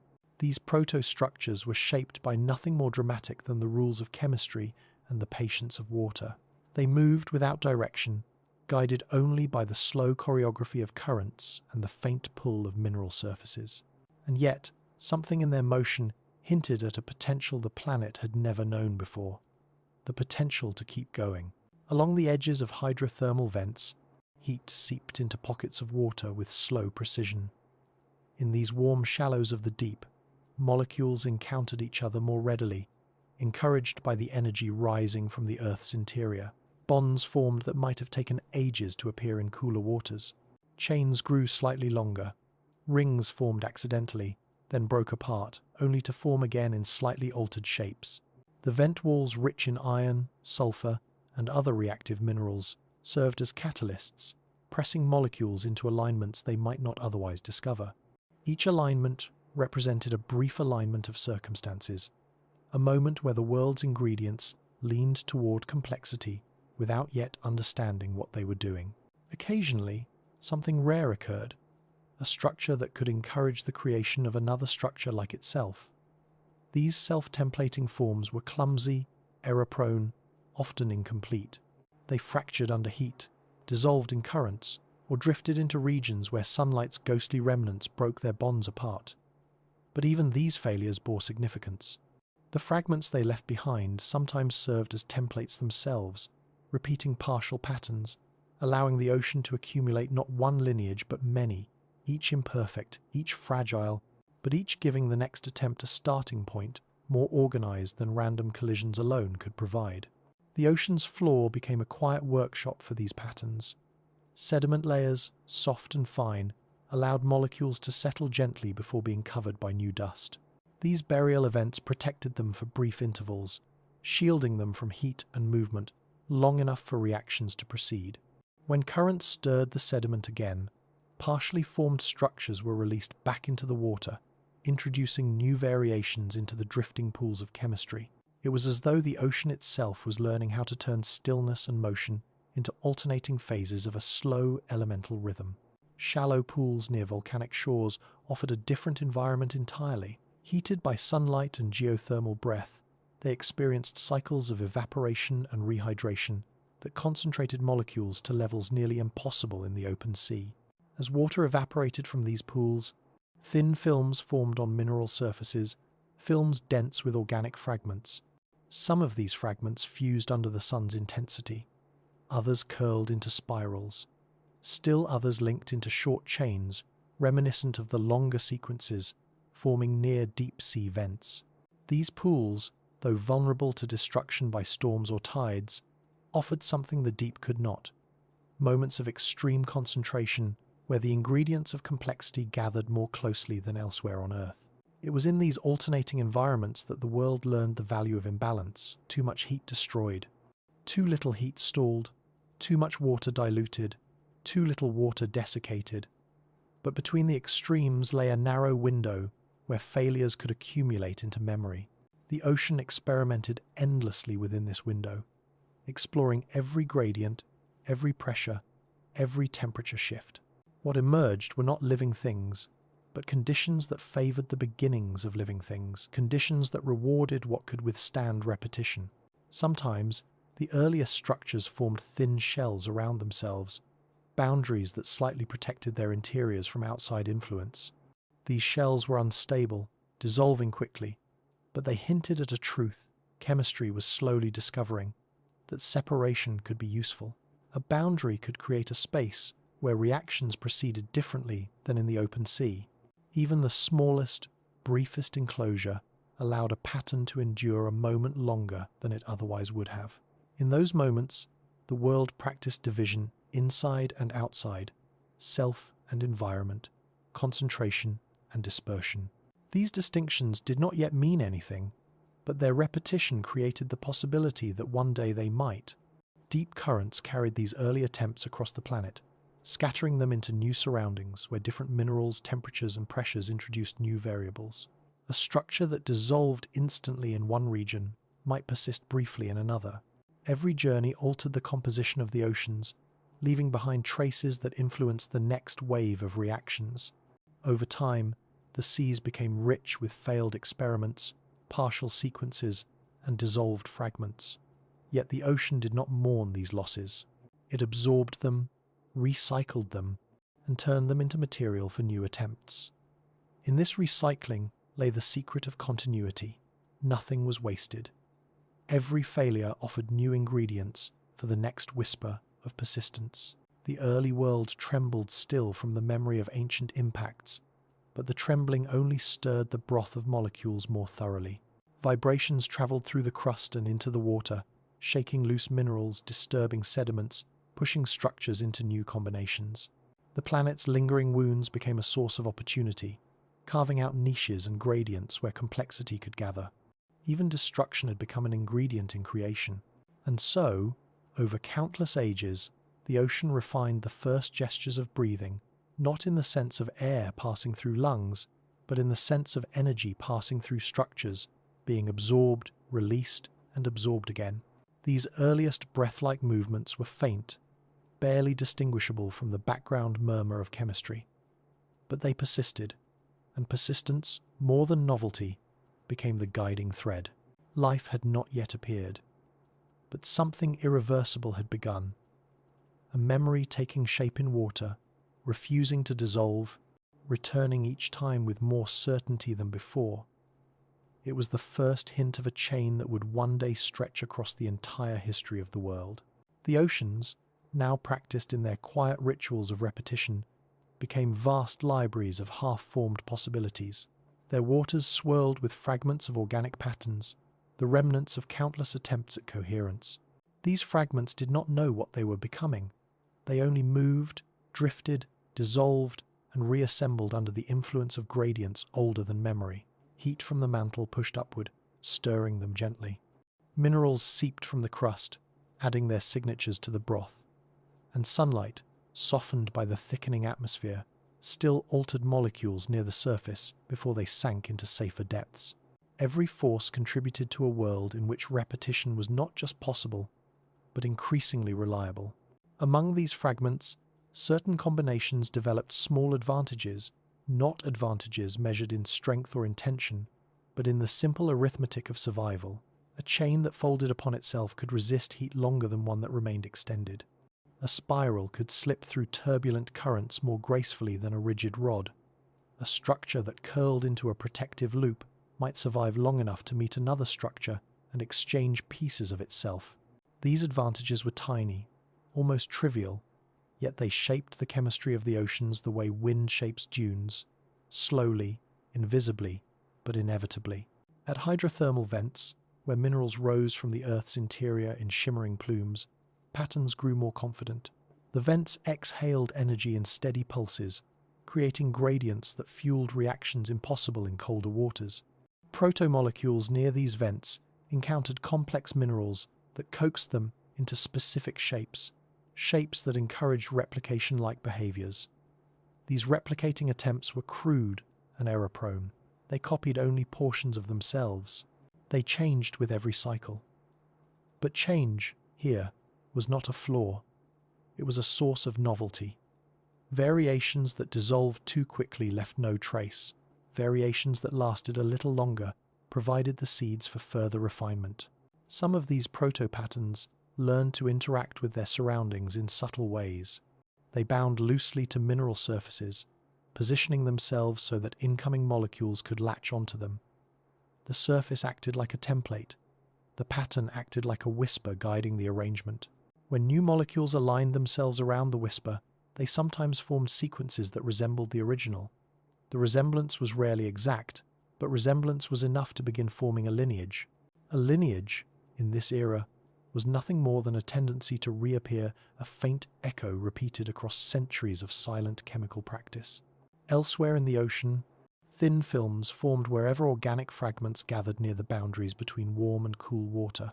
These films developed textures, ripples, folds, and pockets that trapped molecules inside or shielded them from immediate dissolution.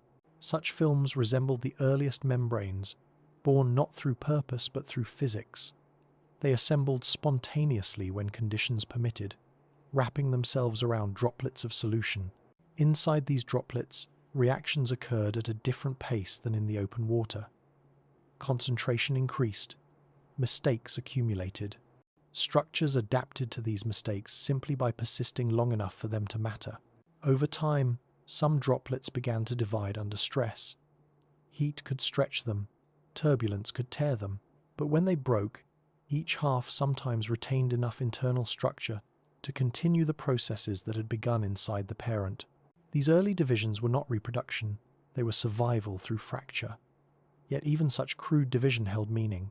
It allowed patterns to exist in multiple places at once, and the more places a pattern existed, the greater its chance of encountering conditions that favored continued persistence. Meanwhile, along tidal pools and shallow shores, evaporation cycles created zones of intense concentration. Organic fragments clustered in these shrinking pools until the water was thick with potential.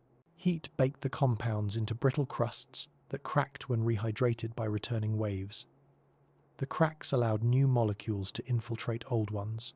Bonds formed in the reopened spaces, creating webs of structure that survived longer than their predecessors. These tidal rehearsals taught chemistry the value of dryness and rehydration, a lesson that would echo across future forms of life. In the ocean's deeper regions, where pressure tempered heat into quiet persistence, protomolecules drifted through gradients of energy, like dust motes drifting through long beams of twilight. Some encountered catalytic minerals that bent them into new shapes. Others met fragments from evaporated tidal pools, forming combinations never before attempted. Each encounter changed the chemical landscape, no matter how subtly. With every change, the ocean became more capable of supporting continuity. Its waters held not just ingredients, but habits.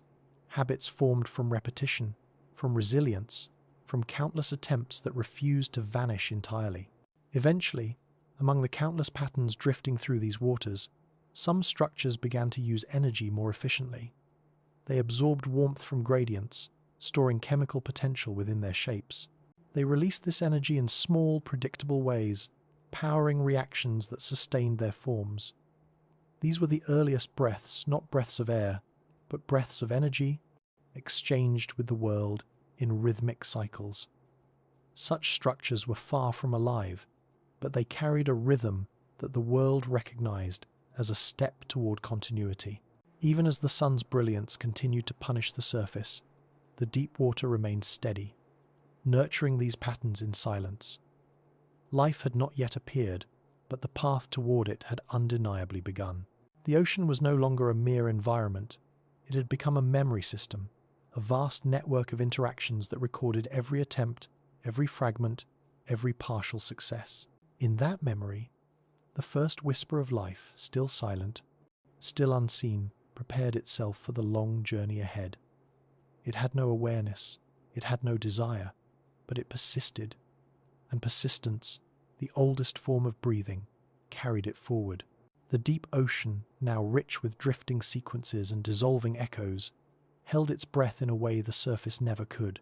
It was there, in the darkness untouched by sunlight, that continuity first learned to endure without collapsing immediately back into silence. Energy drifted through these depths not as light, but as gradient soft slopes of temperature and chemistry that coaxed protomolecules into delicate responses. They curled, straightened, twisted, and aligned with the subtle currents, as though practicing movements long before any form of intention was possible.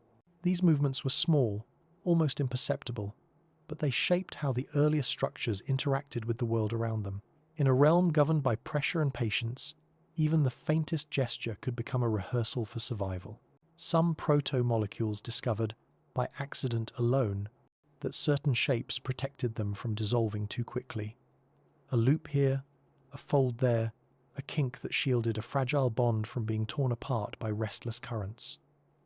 These forms were not chosen. They emerged the way patterns emerge in frost on a window, naturally, quietly, without design. Yet their stability, however slight, gave them time. Time allowed reactions to proceed that would never occur in the frantic churn of hotter waters. Time allowed new molecules to join them. Time allowed memory to gather in the smallest increments. Every moment of persistence became a seed for more persistence. At hydrothermal vents, minerals leached from the mantle continued to sculpt the chemistry of the deep. Iron and sulfur formed delicate lattices upon which organic fragments adhered like scattered syllables clinging to the lines of a forgotten script. In these mineral scaffolds, reactions happened in sequences, each step depending on the residue of the one before. It was here that the earliest protocycles took shape reactions that repeated themselves simply because the environment favored repetition over dissipation. The cycles were incomplete, fragile, easily interrupted. But interruption did not erase them entirely. Remnants lingered, ready to reorganize when the right molecules drifted near again. Meanwhile, tiny emulsions, nascent membranes, barely coherent, continued to rise and fall within the ocean. They formed whenever lipid-like fragments met in clusters large enough to bend into curved surfaces. These surfaces enclosed pockets of water, capturing chemical gradients inside.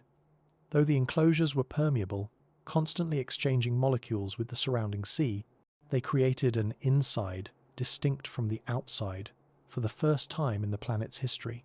This distinction, though temporary, allowed reactions to proceed in ways impossible in the open water. When these fragile bubbles ruptured, they released concentrated contents back into the sea, enriching the environment with what they had gathered. Each burst was a kind of offering, a dispersal of new combinations the world had not yet tested. Near volcanic shores, cycles of drying and wetting continued to influence the ocean's growing complexity. The sun-baked crust left behind residues that cracked and curled. Rain returned these residues to the sea in fragmented forms, half-made chains, clusters of salts, dissolved metals all carried outward on the tides. These fragments mingled with the outputs from the deep vents, creating combinations that neither environment alone could produce. The entire planet had become a shifting mosaic of chemical possibilities, each fragment traveling through gradients of heat, pressure, and composition until it found a place where it could linger. In regions where warm vents met cool seawater, microenvironments formed with startling precision. Sharp temperature contrasts created swirling patterns, pulling molecules into spirals where reactions unfolded more rapidly. Within these swirling pockets, certain proto-patterns survived for longer stretches, using the energy available to reinforce themselves. They absorbed and released that energy in cycles as regular as a tide, though on scales too small to be witnessed by any future eye. These cycles were the earliest breath-like movements, rhythms of exchange, that sustained the structures just long enough to allow them to participate in another iteration. Most attempts dissolved within moments, their patterns scattered into simpler forms. But dissolution did not mean disappearance. Every fragment became another ingredient in the ocean's vast memory. A chain broken in one region might be swept across the seafloor to a place where its remnants served as scaffolding for an entirely new structure. A collapsed emulsion might leave behind lipid traces that later coalesced with others, forming larger, more persistent bubbles. Through this constant recycling, the ocean wove continuity from failure. Slowly, almost imperceptibly, certain proto-patterns began to gather abilities that resembled the earliest acts of metabolism. They harnessed chemical gradients more efficiently, channeling energy through themselves in tiny, rhythmic flows. They catalyzed reactions that reinforced their own structures, though they had no intention of doing so. They participated in cycles that, while incomplete, had the potential to sustain themselves through multiple rounds. These were not living processes, but they were close enough to carry the scent of life. Still, Nothing celebrated this milestone. No eyes witnessed the first proto-breath. No minds recognized its significance. The oceans remained silent, patient as ever. But beneath that silence, a profound shift had begun. The difference between dissolving entirely and lingering just a moment longer. In those moments, life's earliest lineage stretched forward, fragile, unsteady, yet irreversible, carrying with it the first breath taken by a planet learning to remember itself. Slowly, almost without the world noticing, the oceans learned to cradle the patterns that refused to vanish. These patterns were not alive. They did not strive, or hunger, or choose, yet they persisted with a conviction so subtle it seemed woven into the water itself. Each act of endurance, each fleeting moment when a structure held together instead of breaking apart, added another thread to the tapestry the planet had been patiently weaving since the seas first cooled. What emerged from this tapestry was not purpose, but continuity, a fragile promise carried forward in structures that echoed themselves across time. In the darkness near hydrothermal vents, the earliest protocycles grew more intricate. These chemical loops depended on gradients as steady as the planet's own internal breath. Warm water rose, cooled water fell, and in this dance, molecules found themselves caught in repeating pathways. Some absorbed energy from the mineral-rich flow, others released it in controlled drifts. Over countless repetitions, these reactions began to link together, forming longer chains of interdependent steps.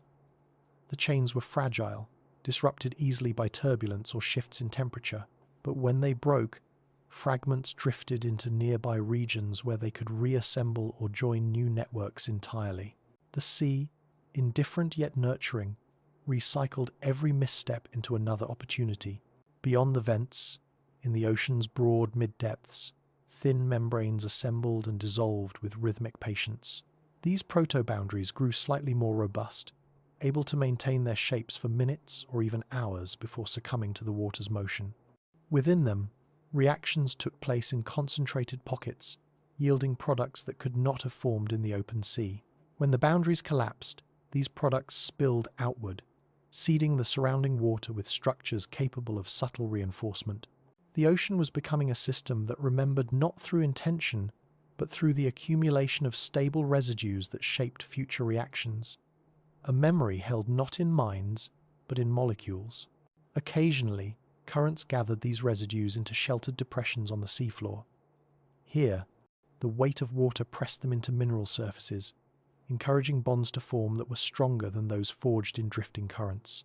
Patterns that survived these pressurized interactions tended to exhibit qualities that hinted at primitive robustness. They folded more efficiently, resisted heat more readily, and attracted complementary fragments with greater ease. These qualities were not traits in any biological sense. They were merely the outcomes of physical laws favoring certain arrangements over others. Yet through countless cycles, those arrangements became increasingly common. A primitive kind of inheritance emerged, imperfect, unconscious, but unmistakable. Near shallow coasts, tidal pools continued their work as alternating crucibles. Each day the sun evaporated water, concentrating molecules into residue-laden films. Each night the tide returned, dissolving the films and carrying their contents back into the ocean. These cycles of drying and rehydration favored molecules capable of forming stable bonds under pressure and breaking them only partially when rehydrated. The result was a slow refinement, chains that could reform after disruption, rings that could reopen and close again, clusters that could disassemble and reassemble according to the changing chemistry around them.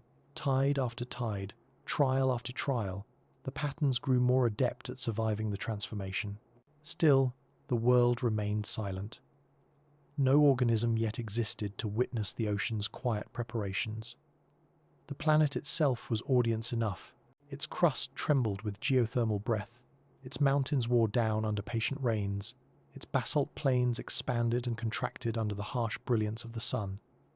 These motions, endless, cyclical, inevitable, stirred the seas and redistributed the ingredients of continuity. The Earth was a slow, steady catalyst, shaping the oceans with each tectonic shift, each volcanic eruption, each moment of cooling. Deep within the sea, where darkness was absolute, the closest precursor to life had begun to behave in a way that hinted at something profoundly new. Certain protomolecules displayed a faint persistence beyond what physics alone could easily explain. They formed bonds that encouraged their own reassembly. They participated in cycles that, when broken, tended to restart under the same conditions. They responded to gradients not as mere particles drifting on currents, but as structures that absorbed energy and used it to maintain themselves for just a little longer than before. This just a little longer was everything. It distinguished them from the countless forms that dissolved instantly. It allowed continuity to gather momentum, to linger across generations of chemical chance. Occasionally, these structures would divide, splitting not by design, but by stress. Each resulting half carried fragments of the original sequence, fragments capable of participating in the same cycles if they encountered the right surroundings. In these accidental divisions, the world rehearsed the earliest outlines of reproduction. Not true reproduction, not yet, but the idea of propagation. A continuation through breaking, a persistence through fracturing, a breath taken not through lungs but through repetition. And though every attempt remained microscopic, fleeting, and unknown, the trajectory had changed. The ocean no longer supported only randomness, it supported continuity. Weak, fragile, trembling continuity, but continuity nonetheless. The first steps toward life were not leaps. They were whispers echoing through warm water, gathering strength one repetition at a time. By the time this era reached its quiet threshold, the seas were dense with potential. Not one structure could yet claim the title of living, but many danced at its border. The difference between chemistry and life had thinned to the width of a breath, an elemental breath, exchanged in gradients of energy, practiced in the deep ocean's silent depths. Nothing celebrated this moment. The world remained dim. The molecules remained unseen, but something irreversible had woven itself into the fabric of the sea, a memory that refused to dissolve, a continuity that had learned at last how to endure. For billions of years, life remained no larger than a whisper. The world above shifted in restless patterns, continents drifting apart, like thoughts losing their coherence, oceans reshaping themselves with each exhale of the mantle, atmospheres thickening and thinning with the indifference of cosmic weather. But none of this disturbed the quiet persistence unfolding in the deep. The earliest cells, barely more than membranes wrapped around memory, continued their work with a patience unmatched by anything that would follow. They did not hurry. They did not seek grander forms. They simply existed, repeating themselves with the quiet conviction of stones eroding grain by grain. In this long era, time did not move forward. It settled. Layer upon layer of moments pressed into one another until ages became indistinguishable, until change blurred into continuity. Life did not grow in complexity as quickly as later stories would imply. It lingered in simplicity, not by failure, but by preference, finding security in forms so small the rest of the world barely noticed them. The oceans, dark and wide, cradled these microscopic wanderers in pockets of warmth and gradients of energy. They drifted through mineral-rich currents, anchored themselves to sediments, and sheltered in cracks where chemistry still whispered its earliest instructions. They needed nothing more. Catastrophes, when they arrived, came without warning. A comet would strike, boiling the surface for centuries. Volcanoes would erupt in global symphonies of ash. The atmosphere would shift its composition in tones too severe for anything delicate to survive above the waves. But life below did not resist these changes. It retreated. It folded itself into deeper layers of water, found refuge in soft mud, clung to mineral surfaces that shielded it from the harshness above. Extinction swept across the world many times, but these tiny forms endured by refusing to rise into danger. Their survival was not dramatic. It was quiet, practiced, and certain. In the deep ocean, hydrothermal vents breathed continuity into the darkness. Their warm exhalations carried minerals older than mountains, feeding the patient cells that gathered near their chimneys. These cells learned not speed, but endurance. They replaced themselves slowly, dividing only when gradients of energy tipped into favorable ranges. Their lifespans stretched in ways later creatures could not comprehend. A single cell might persist through cycles of heat and cold, through shifts in ocean chemistry, through the gradual reorganization of seafloor landscapes. Nothing in these depths felt urgent. Even survival seemed more like a state of being than an effort. Above them, continents wandered across the surface in slow, ponderous migrations. Mountain ranges rose and eroded. Oceans opened and closed. The sky changed color as gases accumulated and dissipated. Yet none of this disturbed the tiny inhabitants of the deep. They experienced the world not through sight or sound, but through gradients, slight fluctuations in temperature, faint variations in mineral concentration, gentle changes in pressure. These gradients whispered the world's transformations, translating catastrophic upheaval into subtle adjustments. For life at this scale, the planet's violence arrived not as destruction, but as new conditions to absorb. Occasionally, sunlight penetrated shallow waters with a brilliance that softened over millennia. Some early cells drifted upward, learning to use this light, not for warmth, but as a source of energy they could transform into slow, deliberate growth. Yet even these photosynthetic pioneers remained small and cautious. The brightness above was unpredictable. Solar winds still tore at the atmosphere. Ultraviolet light still fractured fragile bonds. Storms still churned the surface into chaos. Life in the shallows learned to anchor itself to surfaces, or to dwell within soft films where light was muted by drifting sediments. Nothing rushed toward the surface. Nothing sought the complexity that would one day reshape the world. They existed as lightly as dust resting on a tide. Through ages without number, the oceans thickened with the descendants of these first cells. They floated like motes in a planetary lung, exchanging energy with the Earth in rhythms too slow to resemble breathing yet too regular to be coincidence. Their persistence grew, not from innovation, but from refusal. Refusal to change too quickly.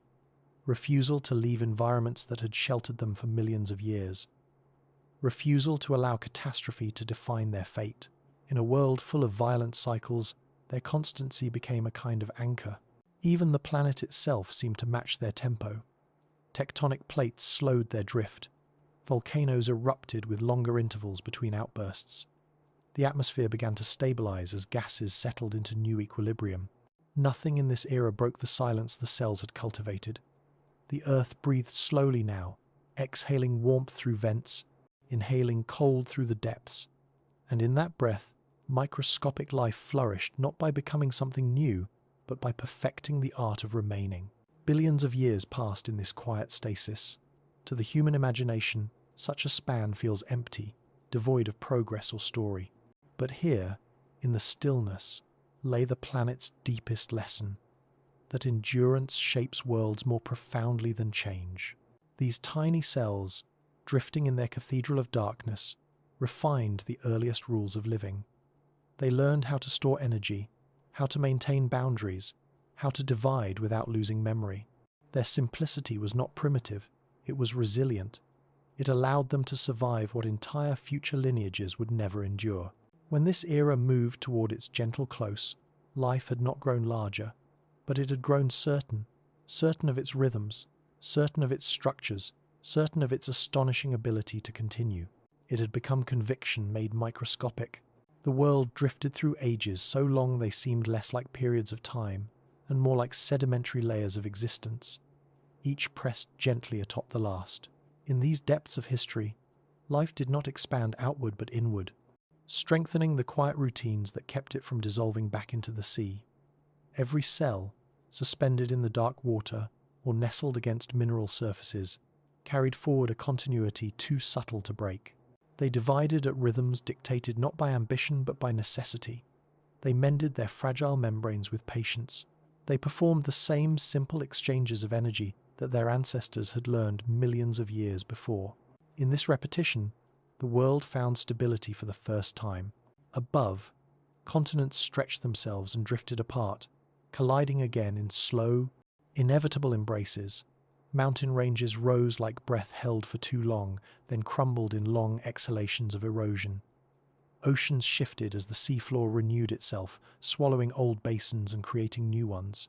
Yet through all these grand movements, the small lives below remained unchanged in their intent.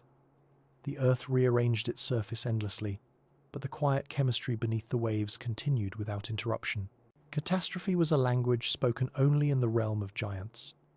For the microscopic, catastrophe was merely a shift in the gradient of energy, a new mineral to explore, a tremor translated into opportunity or refuge.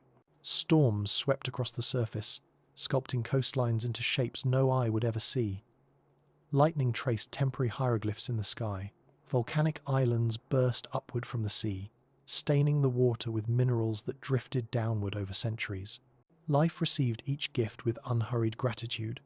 Cells adapted to the new chemistry not by changing their form, but by allowing the environment to influence their pace.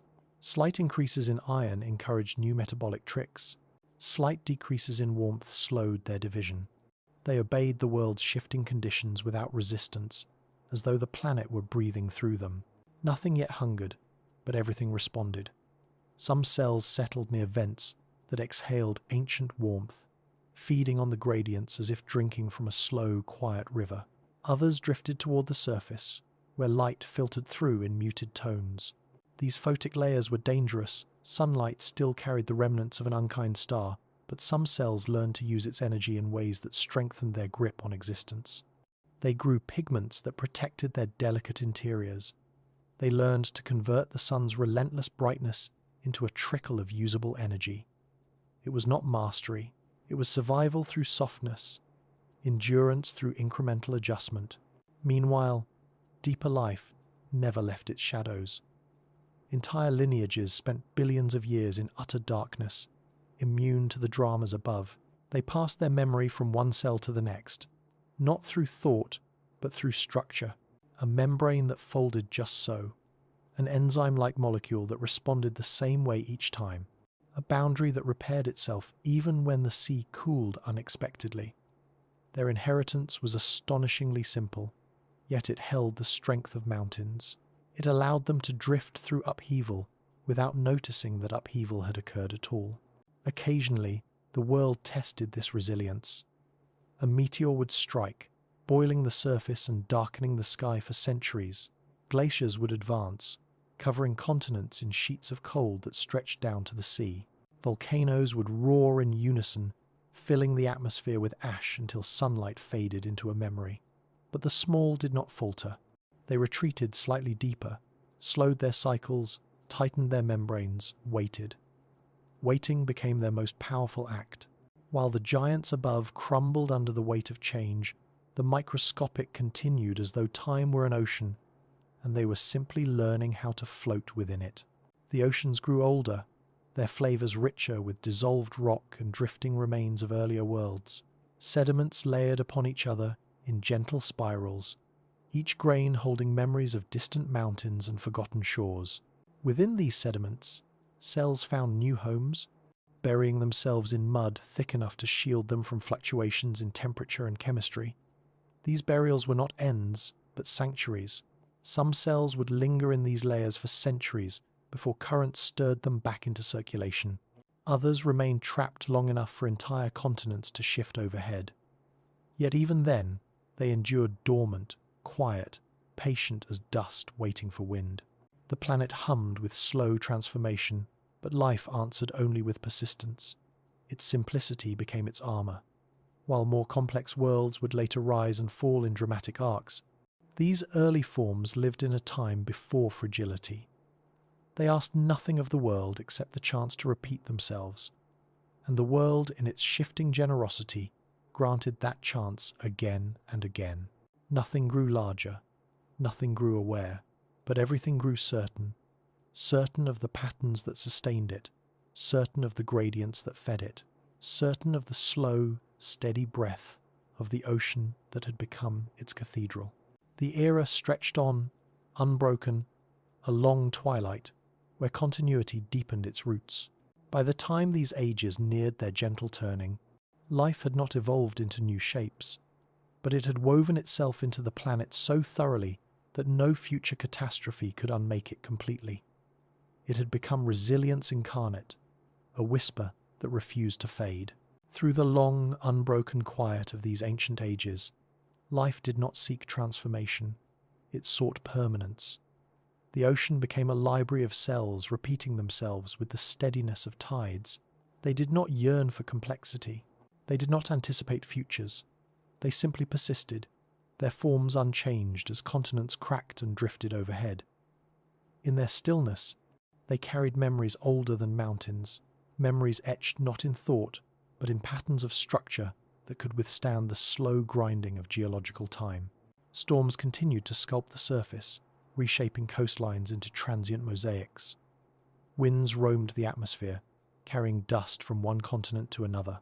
Great rivers carved their signatures into the land, delivering sediments into the sea where they sank to the depths in slow spirals. Above, the sky changed colours as volcanic ash and atmospheric gases shifted in unpredictable rhythms.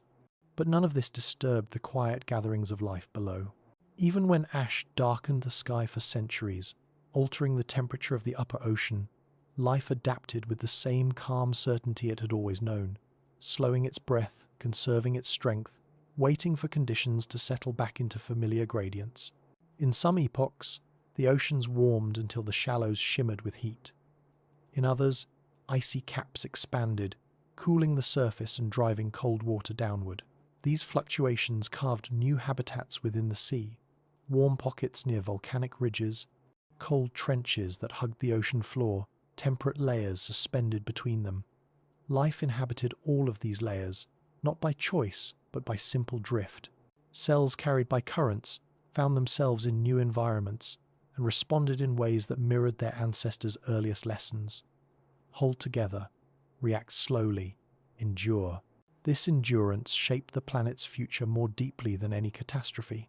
The smallest forms of life became custodians of Earth's atmosphere, exhaling traces of gases that gradually accumulated above. Their breaths, faint and dispersed, drifted upward over millions of years until the sky itself began to change in response. None of the cells understood what they were doing. They were not aware of the way their simple existence was carving a future for worlds that had not yet imagined themselves. They merely continued, their tiny reactions stacking like sedimentary layers in the air.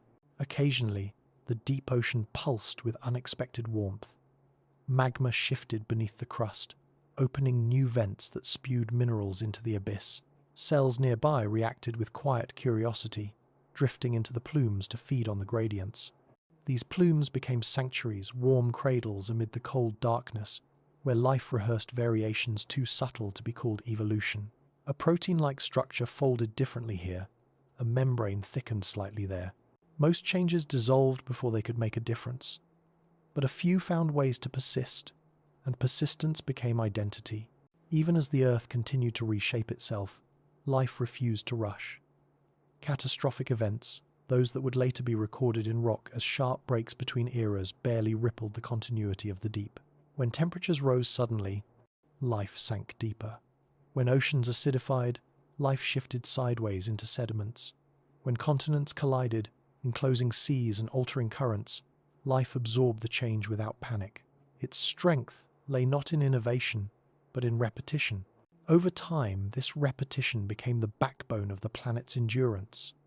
The world could tear itself apart and rebuild, but the cells remained, drifting like pale embers through every epochal storm.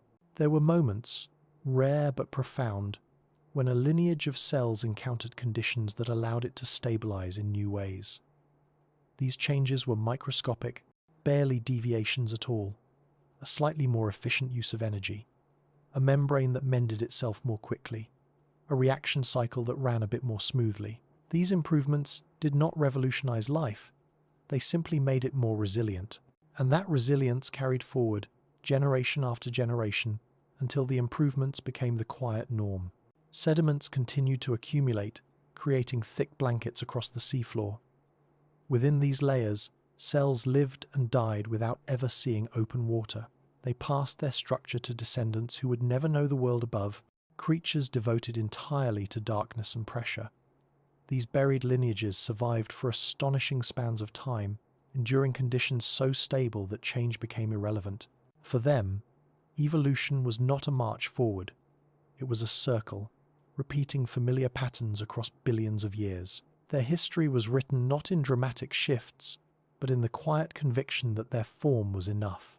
Meanwhile, the surface world swung between extremes. Ice ages advanced across continents, covering them in reflective armor.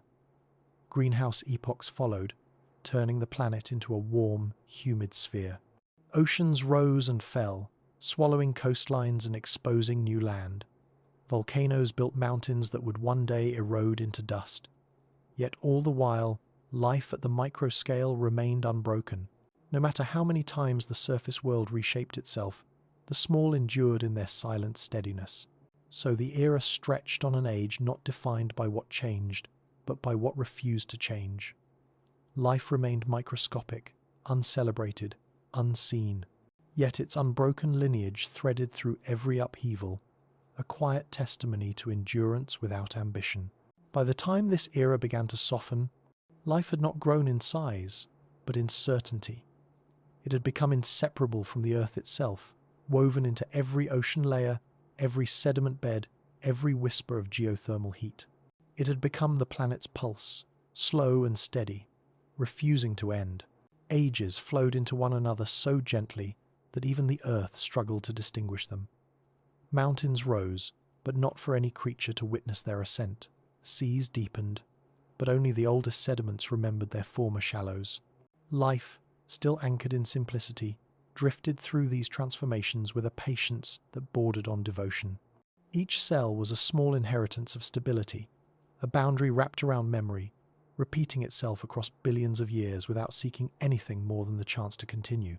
In their persistence, they formed the longest chapter of Earth's story, the era where nothing changed fast, and everything learned how to endure.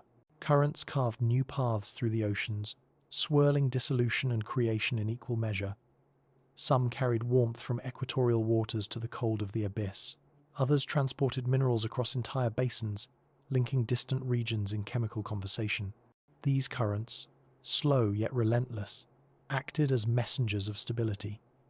Wherever they traveled, they delivered the raw ingredients life needed to maintain itself, and in every place they passed, they scattered the descendants of ancient cells, spreading resilience across a planet in constant flux.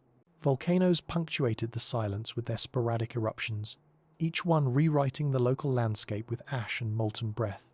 Their plumes darkened skies and cooled oceans.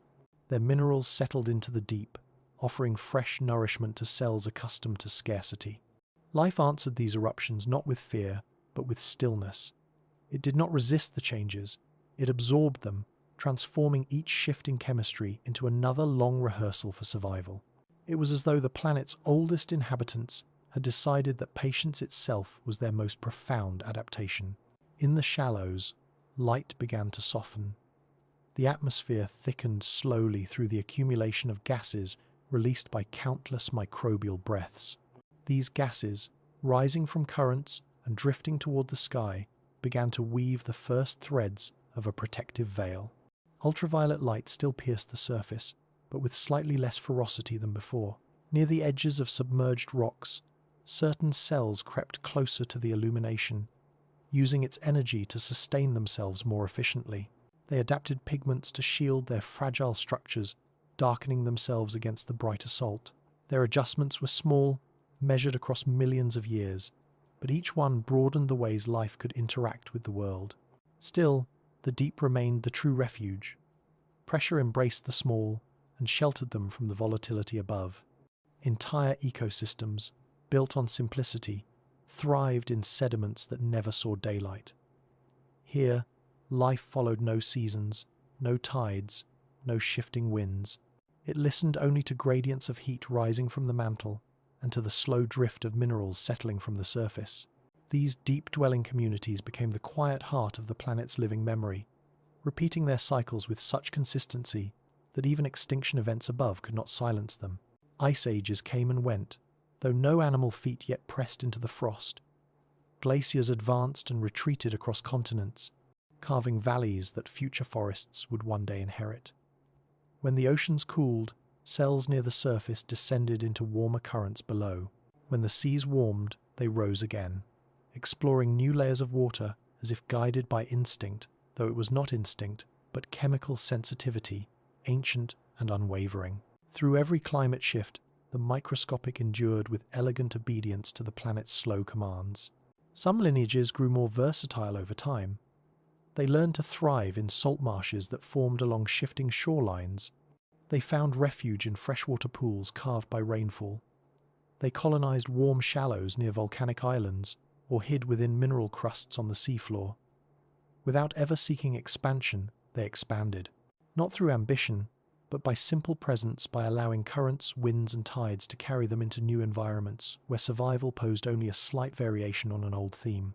Occasionally the Earth's core pulsed with renewed vigor, altering magnetic fields that stretched into space. These shifts shaped the atmosphere's ability to deflect solar winds, subtly altering the surface's exposure to radiation. When these fluctuations intensified, surface life retreated into deeper waters, surrendering the upper layers to temporary barrenness. But as soon as the storm subsided, cells rose again, reclaiming their former territories with the diligence of a tide returning to shore. They did not know retreat as defeat. They knew retreat as rhythm. Sediments continued to accumulate, burying ancient cells beneath new blankets of dust. Some survived the burial, entering a state so quiet it resembled neither life nor death, only waiting. Others dissolved into the minerals that entombed them, their structures broken but their influence carried forward in the chemistry of the sediment. These buried traces contributed to the slow sculpting of ocean chemistry, guiding future lineages toward conditions that favored stability. For billions of years, nothing larger than a single cell existed. No complex tissues, no nervous systems, no eyes to behold the changing world. Yet in this vast span of stillness, life perfected its first principles: continuity, endurance, adaptation through slowness. It became part of the Earth's pulse, inseparable from the planet's own rhythms. By the time this long era neared its quiet turning, microscopic life had not grown in size, but it had grown in conviction, an unshakable, unbroken certainty in its ability to endure the world as it was, not as it might one day become. Its strength lay not in innovation or acceleration, but in the calm acceptance of time's vastness. This was the era that refused to end, not because life could not move forward, but because it had not yet needed to. The world was patient, and life even more so.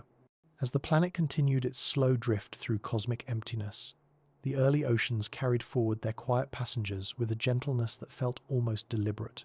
The world above changed in sweeping transformations, seas opening like new sentences, continents closing like forgotten books, but life below answered with the same soft insistence it had always known. It did not grow impatient for possibilities. It did not anticipate futures or mourn what it lacked.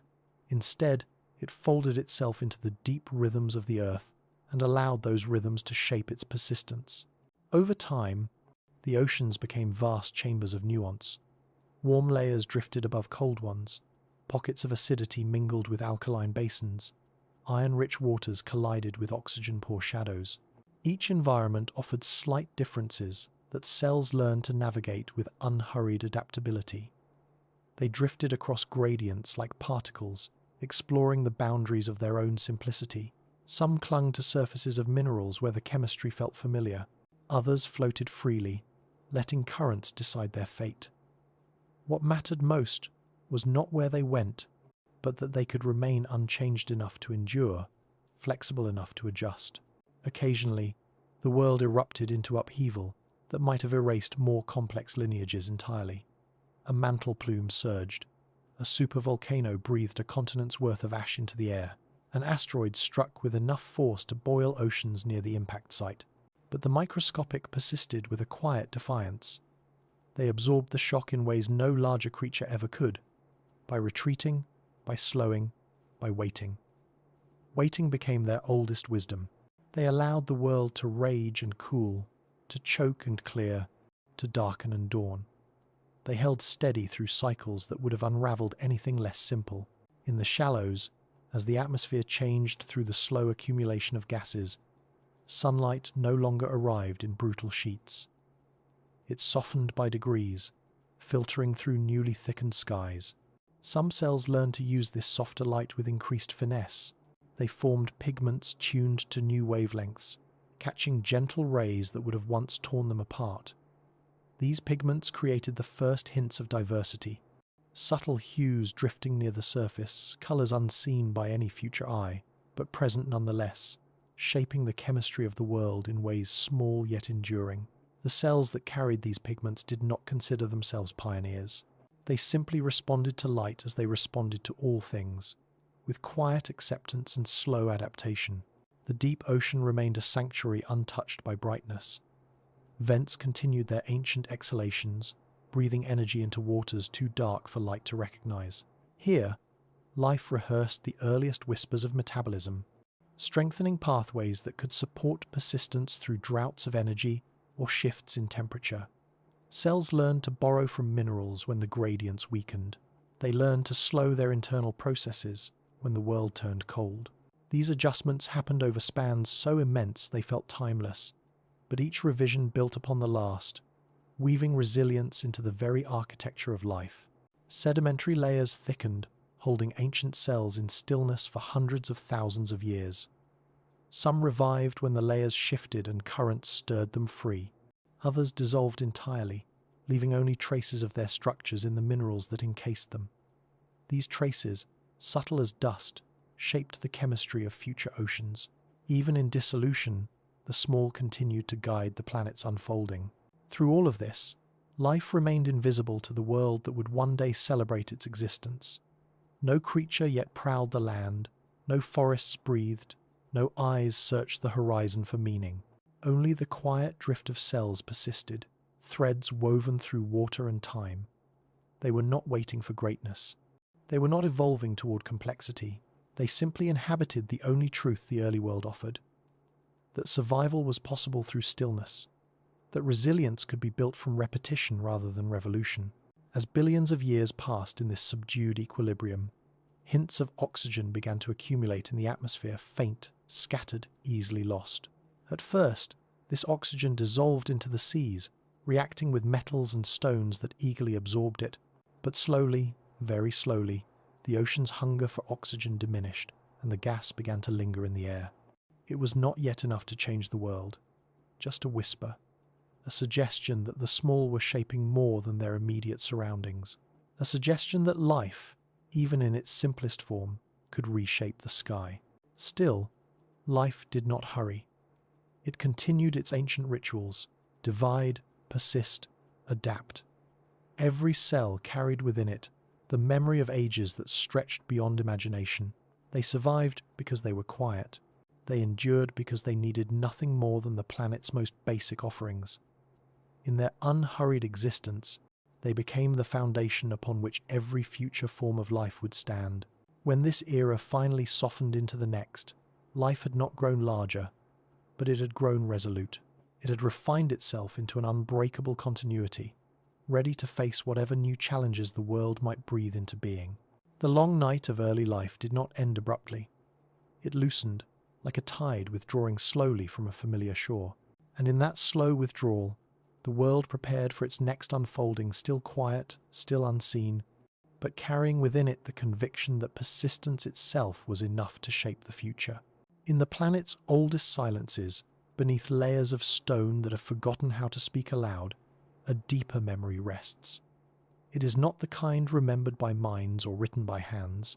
It is a memory kept by the crust itself, etched into cooled magma, folded into mountain roots, whispered through the mineral grains that drift across the ocean floor. It is the memory of a world that should not have survived and yet continued, not through defiance, but through an ancient instinct woven into its very beginning, endurance as its first language. Before oceans learned to gather, before sunlight softened, before life rehearsed its earliest breath, the earth shaped itself around the quiet understanding that survival would require both strength and surrender. The oldest rocks still carry the heat of that realization. Their surfaces, cracked and refused by ancient fire, reveal the scars of a sky that once rained stone. In their fractured patterns, the memory of primordial chaos remains: molten rivers solidified mid-motion, minerals frozen in directions dictated by impacts rather than gravity. These rocks do not simply exist, they remember. They remember the bombardment that tried to scatter them into dust. They remember the molten seas that once drowned them. They remember cooling slowly beneath a heaven filled with wandering fragments of failed worlds. And even now, buried deep beneath layers of younger stone, they hold those memories quietly, like the burned pages of a lost manuscript. Under the oceans, trenches dive into shadows, too dark for light to claim. These trenches are wounds from an era before language, carved by tectonic plates pulling apart or pushing beneath one another. Each trench is a memory of stress, a record of Earth's internal breath rearranging the surface to protect what lay above. Ocean basins formed where impacts once shattered the crust. Mountain ranges rose where pressure stored itself too long. In every shift, every fold, every upheaval, the Earth responded not with panic, but with patience altering shape, as if leaning away from harm. Survival, here, was not resistance, it was flexibility. Memory preserved not as nostalgia, but as structure. Above these old bones, the oceans move with a grace that hides their violent past. Their depths hold the heat of ancient impacts, the minerals of shattered meteors, the sediments of continents long dissolved. Every current that drifts through their chambers passes over layers of trauma, worn into calmness by time. The ocean remembers the boiling nights when no molecule could rest, the storms that roared across its surface with the strength of collapsing stars. But it carries these memories not in rage, nor in mourning. It carries them the way quiet rivers carry fallen leaves softly, slowly, releasing them only when they have drifted far enough from their origins. Even the atmosphere, so gentle now that it wraps the planet like breath made visible, remembers its harsher beginnings. Winds shaped by solar storms once howled across a sky barely able to hold itself together. Ultraviolet light struck the surface with an unyielding ferocity, burning away anything fragile before it had a chance to dream. Over time, volcanic exhalations thickened the air, drifting upward to form a shield that softened the sun's sharpness. This was not luck. It was the Earth, learning, through trial and error, how to clothe itself. A memory of vulnerability transformed into wisdom. Protect the surface, and the deep may have time to practice life. Intelligence, long before it spoke through minds or hands, existed as this quiet accumulation of survival.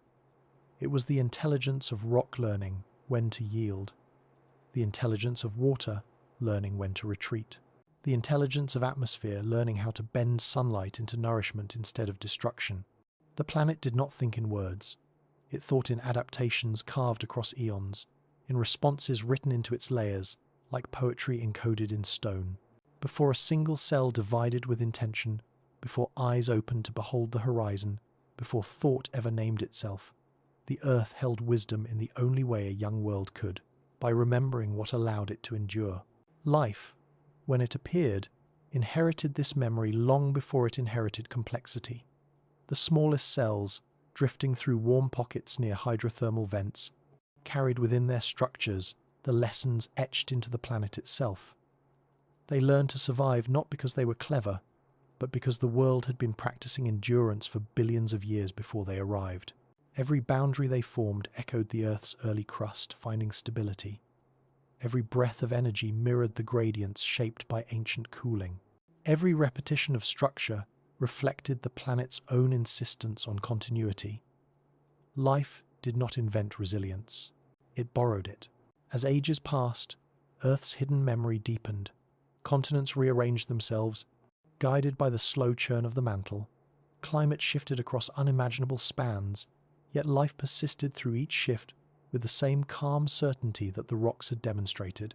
Even extinction events, catastrophic in their immediacy, could not sever the continuity written into the world.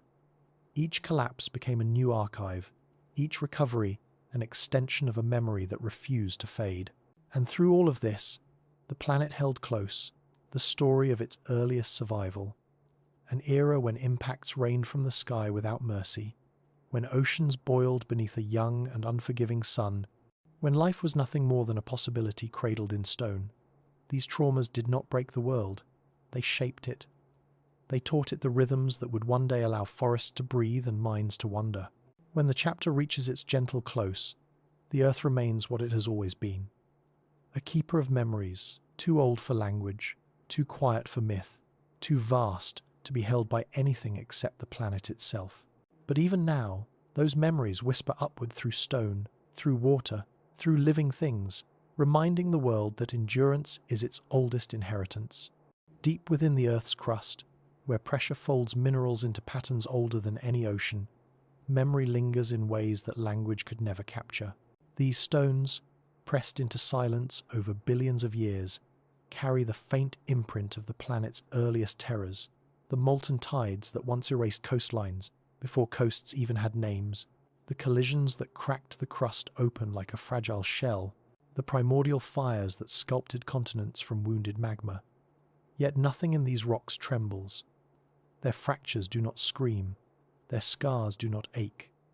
Instead, they rest with the calm of beings who have learned that survival does not require forgetting, but holding gently what once threatened to unmake them.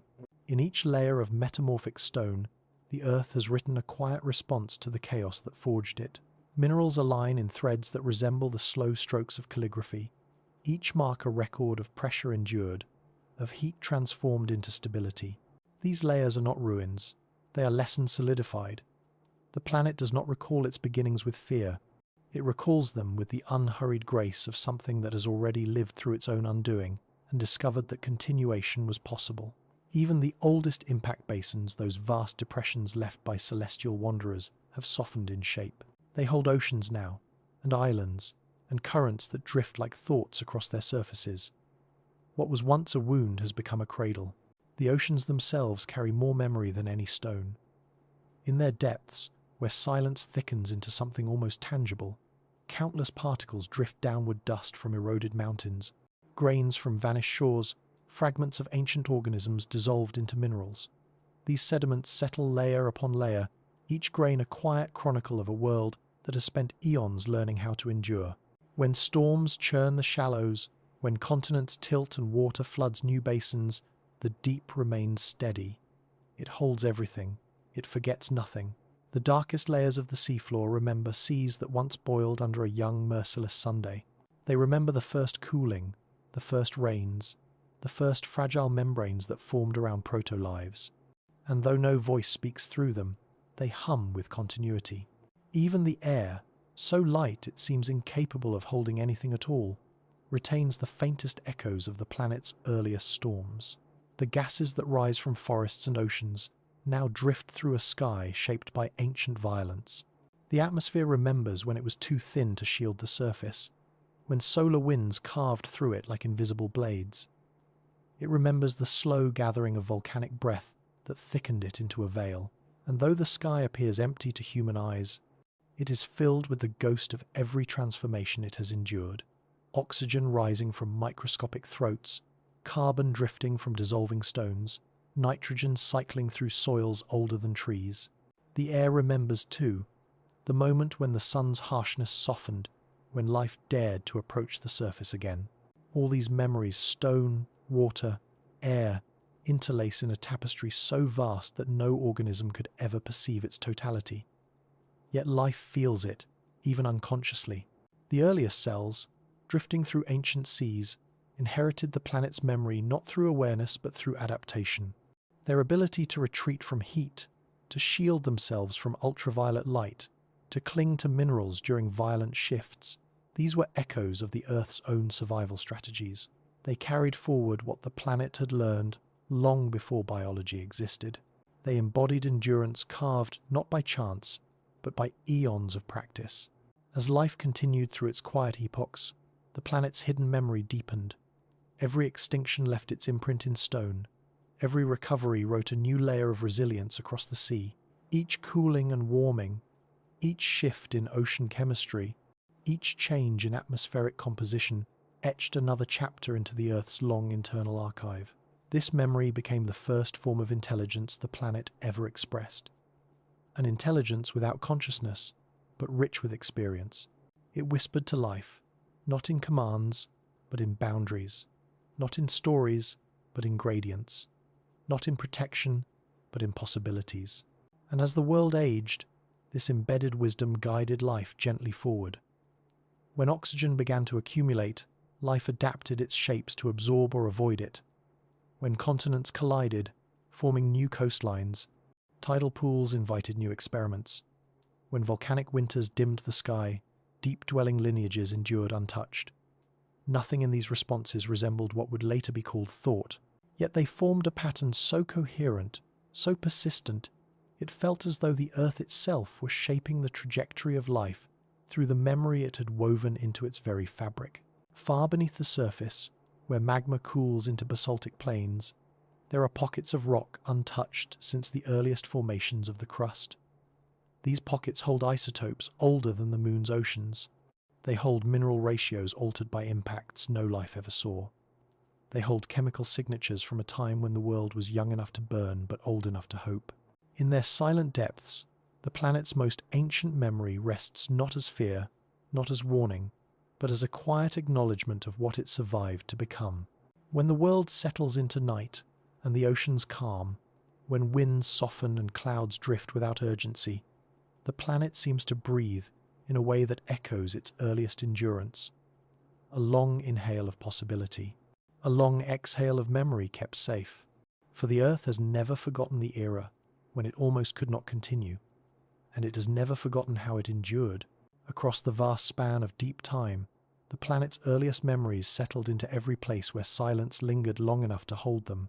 They rested in the grooves of ancient riverbeds, in the ghostly outlines of dried seas, in the faint chemical signatures etched into rocks that had travelled from the mantle to the mountaintop and back again. These memories were not preserved as stories. They had no characters, no narrators, no beginnings or endings. They endured instead as patterns, quiet, resilient arrangements of mineral and motion that survived the world's shifting temperatures and restless tectonic pulse. And though life could not yet interpret them, it was shaped by them, as though guided by a wisdom too old for language. When continents drifted into collision, folding upon themselves and thrusting mountain ranges toward the sky, the Earth recorded the moment in stone. Layers crumpled like pages pressed together, their minerals reorienting in slow ripples that marked the intensity of the collision. These folded rocks preserved the memory not as violence, but as transformation, an era when the crust learned to bend rather than break. In their patterns, a quiet truth emerged. Resilience is not rigid, it is flexible.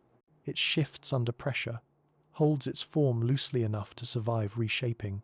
This was the same truth life would carry forward in membranes that flexed under heat, in cycles that adjusted to chemical change, in the soft refusal to shatter under sudden change. Ancient impact basins, once torn open by celestial wanderers, softened as millennia wore them down. Rain pooled in their depths. Rivers carried sediments into their centers. Eventually, some became oceans. Others turned to plains or deserts. Still others became cradles for forests not yet imagined. Yet beneath all later transformations, the deep scars remained. They formed the outlines of landscapes that would exist billions of years later, influencing where mountains rose, where seas gathered, where climates stabilized. The memory of being struck, shattered, reshaped, and then continuing became part of the blueprint for the planet's future. Endurance left its signature long after the fire had cooled. Under the ocean floor, sediments layered themselves in slow spirals. Each layer reflected a different chapter of the planet's evolving memory. Some were rich with iron, washed from ancient meteorites. Others carried the remnants of early microbial communities, faint traces of structures that dissolved long before complexity had meaning.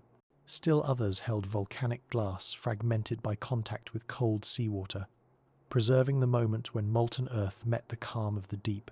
These sediments accumulated gradually, like dust settling in a forgotten library, until the seafloor became an archive of unbroken continuity. Every grain, every shard, every chemical ratio spoke of a world learning itself through countless transformations. Life, though microscopic and without awareness, read these patterns through adaptation. When the oceans shifted in acidity, cells carried the memory in their boundaries, adjusting the composition of their membranes. When oxygen began accumulating in faint whispers, life responded in gradients, some lineages retreating deep into anoxic shadows, others venturing cautiously into shallower waters where light and new chemistry intertwined. These responses, though simple, mirrored the planet's own evolving strategies. The Earth had learned to soften impacts through atmosphere, through ocean depth, through tectonic motion. Life learned the same lesson. Survival required not defiance, but gentle calibration. Storms, too, kept their memories. Each time winds stripped moisture from the sea or broke upon mountain slopes, they carried with them the mineral breath of the Earth. This breath settled into lakes, into tidal marshes, into the soils that would one day cradle forests. The air changed composition over geological lifetimes, shaped by eruptions, by photosynthetic whispers, by the long burial of carbon deep within the crust. These changes accumulated into a kind of atmospheric memory, guiding the planet slowly toward conditions where complex life might eventually thrive. Nothing about this progression was fast. Nothing about it was deliberate. Yet the rhythm was unmistakable, like the world slowly remembering what it needed to become. In quiet moments between upheavals, when the oceans calmed and the continents paused in their wandering, the Earth held its stillness with the dignity of something that had endured too much to ever fear change again. Its surface cooled into stability, its interior radiated steady warmth, its atmosphere thickened into gentleness. In this long pause, the planet seemed to listen to its own memory, allowing the lessons of bombardment, boiling seas, and unrelenting sunlight to settle into permanence. Every part of the world carried some echo of that beginning. Even the tiniest cells drifting through twilight water bore faint imprints of survival written into their chemistry. These memories did not fade as new eras emerged. Instead, they wove themselves into the architecture of evolution. When the first complex cells appeared, their internal compartments resembled structures the Earth had practiced in minerals long before. When multicellular forms began to cling to rock or drift in currents, their resilience echoed the planet's earliest refusals to break. Even in later epochs, when life grew eyes to see the world and minds to ponder it, the oldest memory lingered beneath consciousness, a sense that persistence existed long before, thought that continuity was the Earth's first inheritance. As this quiet lineage stretched forward, the world began to resemble something more stable, more welcoming, more filled with possibility. But beneath the gentler seas and softer skies, the memory of chaos remained intact. Not as fear, but as foundation. Not as trauma, but as wisdom. For the planet had learned, long before life had words to describe it, that endurance was its truest instinct. And life, shaped by that instinct, carried it forward with every breath. In the slow turning of ages, the Earth revealed its memory not through speech, but through the shapes it chose to hold. Mountain ranges, worn by wind into softened silhouettes, carried the memory of pressures that once nearly shattered the crust. Their peaks and valleys were the quiet aftermath of collisions too vast for life to witness, yet still etched into stone with the delicacy of an old scar. Rivers wound through these mountains, tracing paths carved not by intention but by surrender. Surrender to gravity, to erosion, to time so patient it could turn even violence into gentleness. In their meandering, the rivers kept the memory of ancient forces, reshaping the surface without ever erasing what came before. Deep within valleys formed by these rivers, sediments collected in layers that resembled pages in a book left open for billions of years. Each layer held the faint outline of a world, learning to breathe differently. Tiny fragments of shell, from organisms long dissolved, traces of iron that recorded the first whispers of oxygen, grains of volcanic ash, marking moments when the planet exhaled too sharply. These sediments did not cling to the past with longing. They simply held it, light as dust. The Earth did not forget its earliest trials. It folded them gently into its landscapes, so that everything living would walk upon them without knowing the depth of memory beneath their steps. In the oceans, shifting patterns of temperature and salinity preserved the memory of ancient climates. Warm currents that once flowed through young seas still carried the imprint of tectonic rearrangements that occurred before complex life existed. Even cold currents descending into abyssal plains whispered of eras when ice reached the equator and the world nearly froze into silence. These currents moved like thoughts drifting through the planet's mind, slow, continuous, never fully stopping. They connected coasts that had once been neighbours before drifting apart. They delivered nutrients born from the dissolution of mountains older than continents. Each movement, unseen from above, honoured the planet's long practice of endurance. Life, shaped by these environments, grew in ways that reflected the Earth's earliest lessons. Cells learned to store energy the way rocks retained heat. They learned to adapt to pressure the way stone adapted to tectonic force. They learned to respond to gradients the way oceans responded to wind.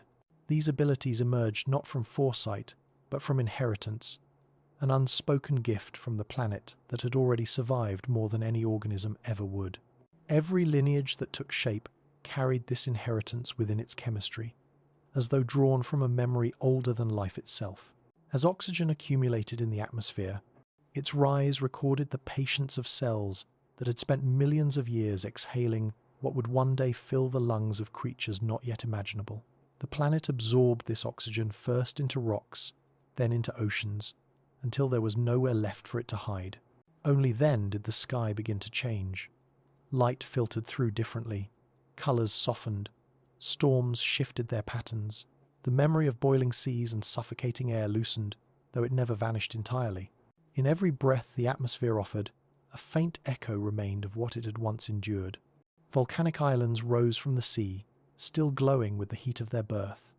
Their surfaces cooled into basaltic plains, crisscrossed with fissures that remembered the molten world beneath. Life arrived on these islands as drifting spores, fragments of algae, microscopic wanderers carried by currents and wind.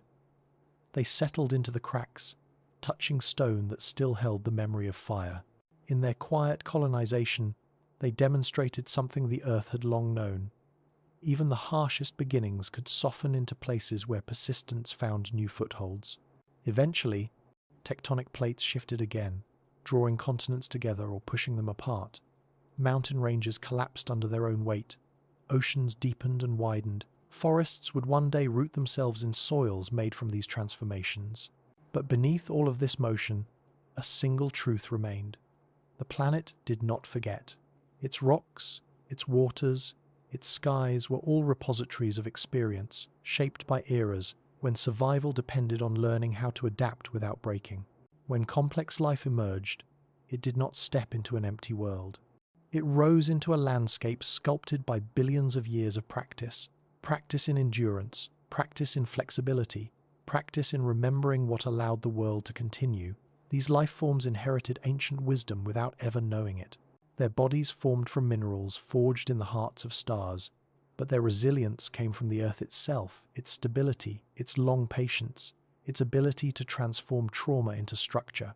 And as life gradually expanded into forests, reefs, and plains, the planet watched in its quiet way, holding the memory of everything that had preceded this unfolding. The scars beneath the continents, the sediments settling into darkness, the whispering winds, the drifting currents, all carried pieces of a story older than life, older than oceans, older than the moon. It was a story of a world that learned how to remain, and though no mind could yet interpret it, the memory waited held gently in every grain, every breath, every shadow. As the ages drifted toward a gentler light, the planet carried its long memory forward, the way a tide carries old salt, indistinguishable now from the waters that hold it, yet present in every wave. The world had changed beyond recognition since its beginning, trading fire for oceans, chaos for quiet, bombardment for breath. And yet beneath all the newness, the ancient story remained, folded into the crust, the air, the deep water. It lived within the patterns of life itself, turning every act of survival into a continuation of something first whispered when the sky was still falling. In the deep places where stone presses against stone, the Earth's earliest traumas are preserved in silence, not as wounds, but as wisdom. Each cooled impact basin is a reminder of a time when the world woke to the sound of falling worlds and learned to endure them. Each trench reaching into darkness is a testament to how the crust recognized that protection sometimes means descending into quiet. Each grain of sediment is a fragment of time that once trembled under the heat of boiling seas, now resting softly at the bottom of gentle waves. The planet did not forget what shaped it. It simply learned how to carry memory without heaviness. And life, small at first, then intricate, grew from these memories with a reverence it could not name. Its resilience came from the planet's endurance. Its ability to persist through ice ages and mass extinctions echoed the Earth's own lessons in how to remain whole while everything changes. Even as forests spread and creatures wandered across continents, they walked upon landscapes built from the quiet intelligence of a world that had already survived its undoing.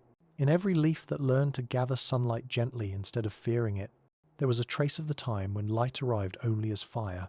In every tide pool that sheltered fragile forms from storms, there was an echo of the early oceans that hid life from a hostile sky. In every cell that stored memory in its structure, there was a reflection of the Earth storing memory in stone. The planet had always been teaching, long before anything existed to listen. Even the atmosphere, now soft enough to cradle clouds, strong enough to shield the surface, holds its origin in the quiet resilience of early volcanic breath. The oxygen that fills modern lungs was once a dangerous byproduct, released by ancestors so small they lived unnoticed in the stillness of ancient seas. Yet this gas became part of the sky's memory, part of the Earth's transformation into a place where wonder could eventually take shape. As life grew more complex, as forests lifted green canopies into the air and oceans filled with drifting worlds of motion and colour, the planet remained steady beneath it all. It watched through cycles of flourishing and decline with the same patience it had learned from its earliest days. When new catastrophes arrived, asteroids, ice, volcanic winters, the Earth did not forget what survival looked like. It held its ground, endured the shift, and allowed life to retreat into the same deep refuges that had once protected molecules practicing the concept of persistence. And when those catastrophes faded, as they always did, the memory re-emerged in the quiet resilience of whatever remained. The oldest wisdom the planet kept was simple. Continuation is possible. Sometimes it means softening. Sometimes it means sinking deeper. Sometimes it means waiting until heat cools or light gentles or water returns. But continuation is always possible. This documentary began with a question whispered at the edges of sleep. How did Earth survive its era of constant impacts? The answer now rises not as a fact, but as a feeling, an understanding shaped by geological patience rather than by narrative. The world survived because endurance became its memory, because resilience etched itself into stone, because silence held what chaos threatened to erase, because oceans remembered how to cradle beginnings, because life inherited a planet that had already practiced persistence long before life existed. The earliest Earth did not forget what it endured. It folded the memory into its mountains, its atmospheres, its oceans, its sediments. It breathed that memory into every lineage that followed. And now, billions of years later, that memory continues in every quiet place, in every shifting breeze, in every ripple of water against stone. What if Earth once knew something and forgot? It never forgot. It remembered in ways beyond language, in shapes, in cycles, in the calm persistence of life continuing. And just as the planet began with breathless silence settling beneath a falling sky, so it continues, holding its ancient memory close, exhaling softly after 4 billion years of remembering how to endure. And now, as the last echoes of the story drift into quiet, the world grows still again. The oceans calm their long breath. The continents soften into silhouettes. The sky lowers its voice until only the faintest shimmer of starlight remains. Nothing rushes here. Nothing asks to be remembered. This is the hour where Earth folds its ancient memories beneath the hush of night and lets them settle, like dust finding its place on an undisturbed shelf. The planet has travelled so far, through fire and stone, through darkness and dawn, through impacts that should have ended it, and oceans that learned how to cradle beginnings. Yet here it rests steady, quiet, unfolding slowly beneath the familiar rhythm of its own endurance. And in this calm, there is something comforting, a sense that the world has weathered more than any mind can hold, a sense that everything fragile is carried by something ancient and patient beneath it, a sense that survival is not an act of strength, but a long, gentle remembering. Tonight, the Earth lies beneath the same stars that watched it form, and those stars glow with a softness learned across billions of years. Even they have grown quiet with time. Even they know the value of stillness. So let the weight of the day loosen, grain by grain, the way mountains loosen themselves into rivers. Let the thoughts that clung so tightly drift out into the vast ocean of dark. Let the slow memory of the planet, the memory carved in stone and whispered in sediment, wrap around you like a tide that asks for nothing, takes nothing, and simply carries what it can. Because in the end, this story is not only the Earth's, it belongs to everything that endures, everything that softens instead of breaks, everything that learns, slowly, quietly, to continue. The world has survived 4 billion years of chaos and calm. It will survive the night. And so will you. Now the sky dims. The earth exhales. The ancient memory grows warm and distant, like a lantern carried into the fog. And this story, too, begins to fold into silence. Rest gently. Rest deeply. Rest in the quiet knowledge that the planet beneath you remembers how to endure, and will hold you, softly, until morning returns.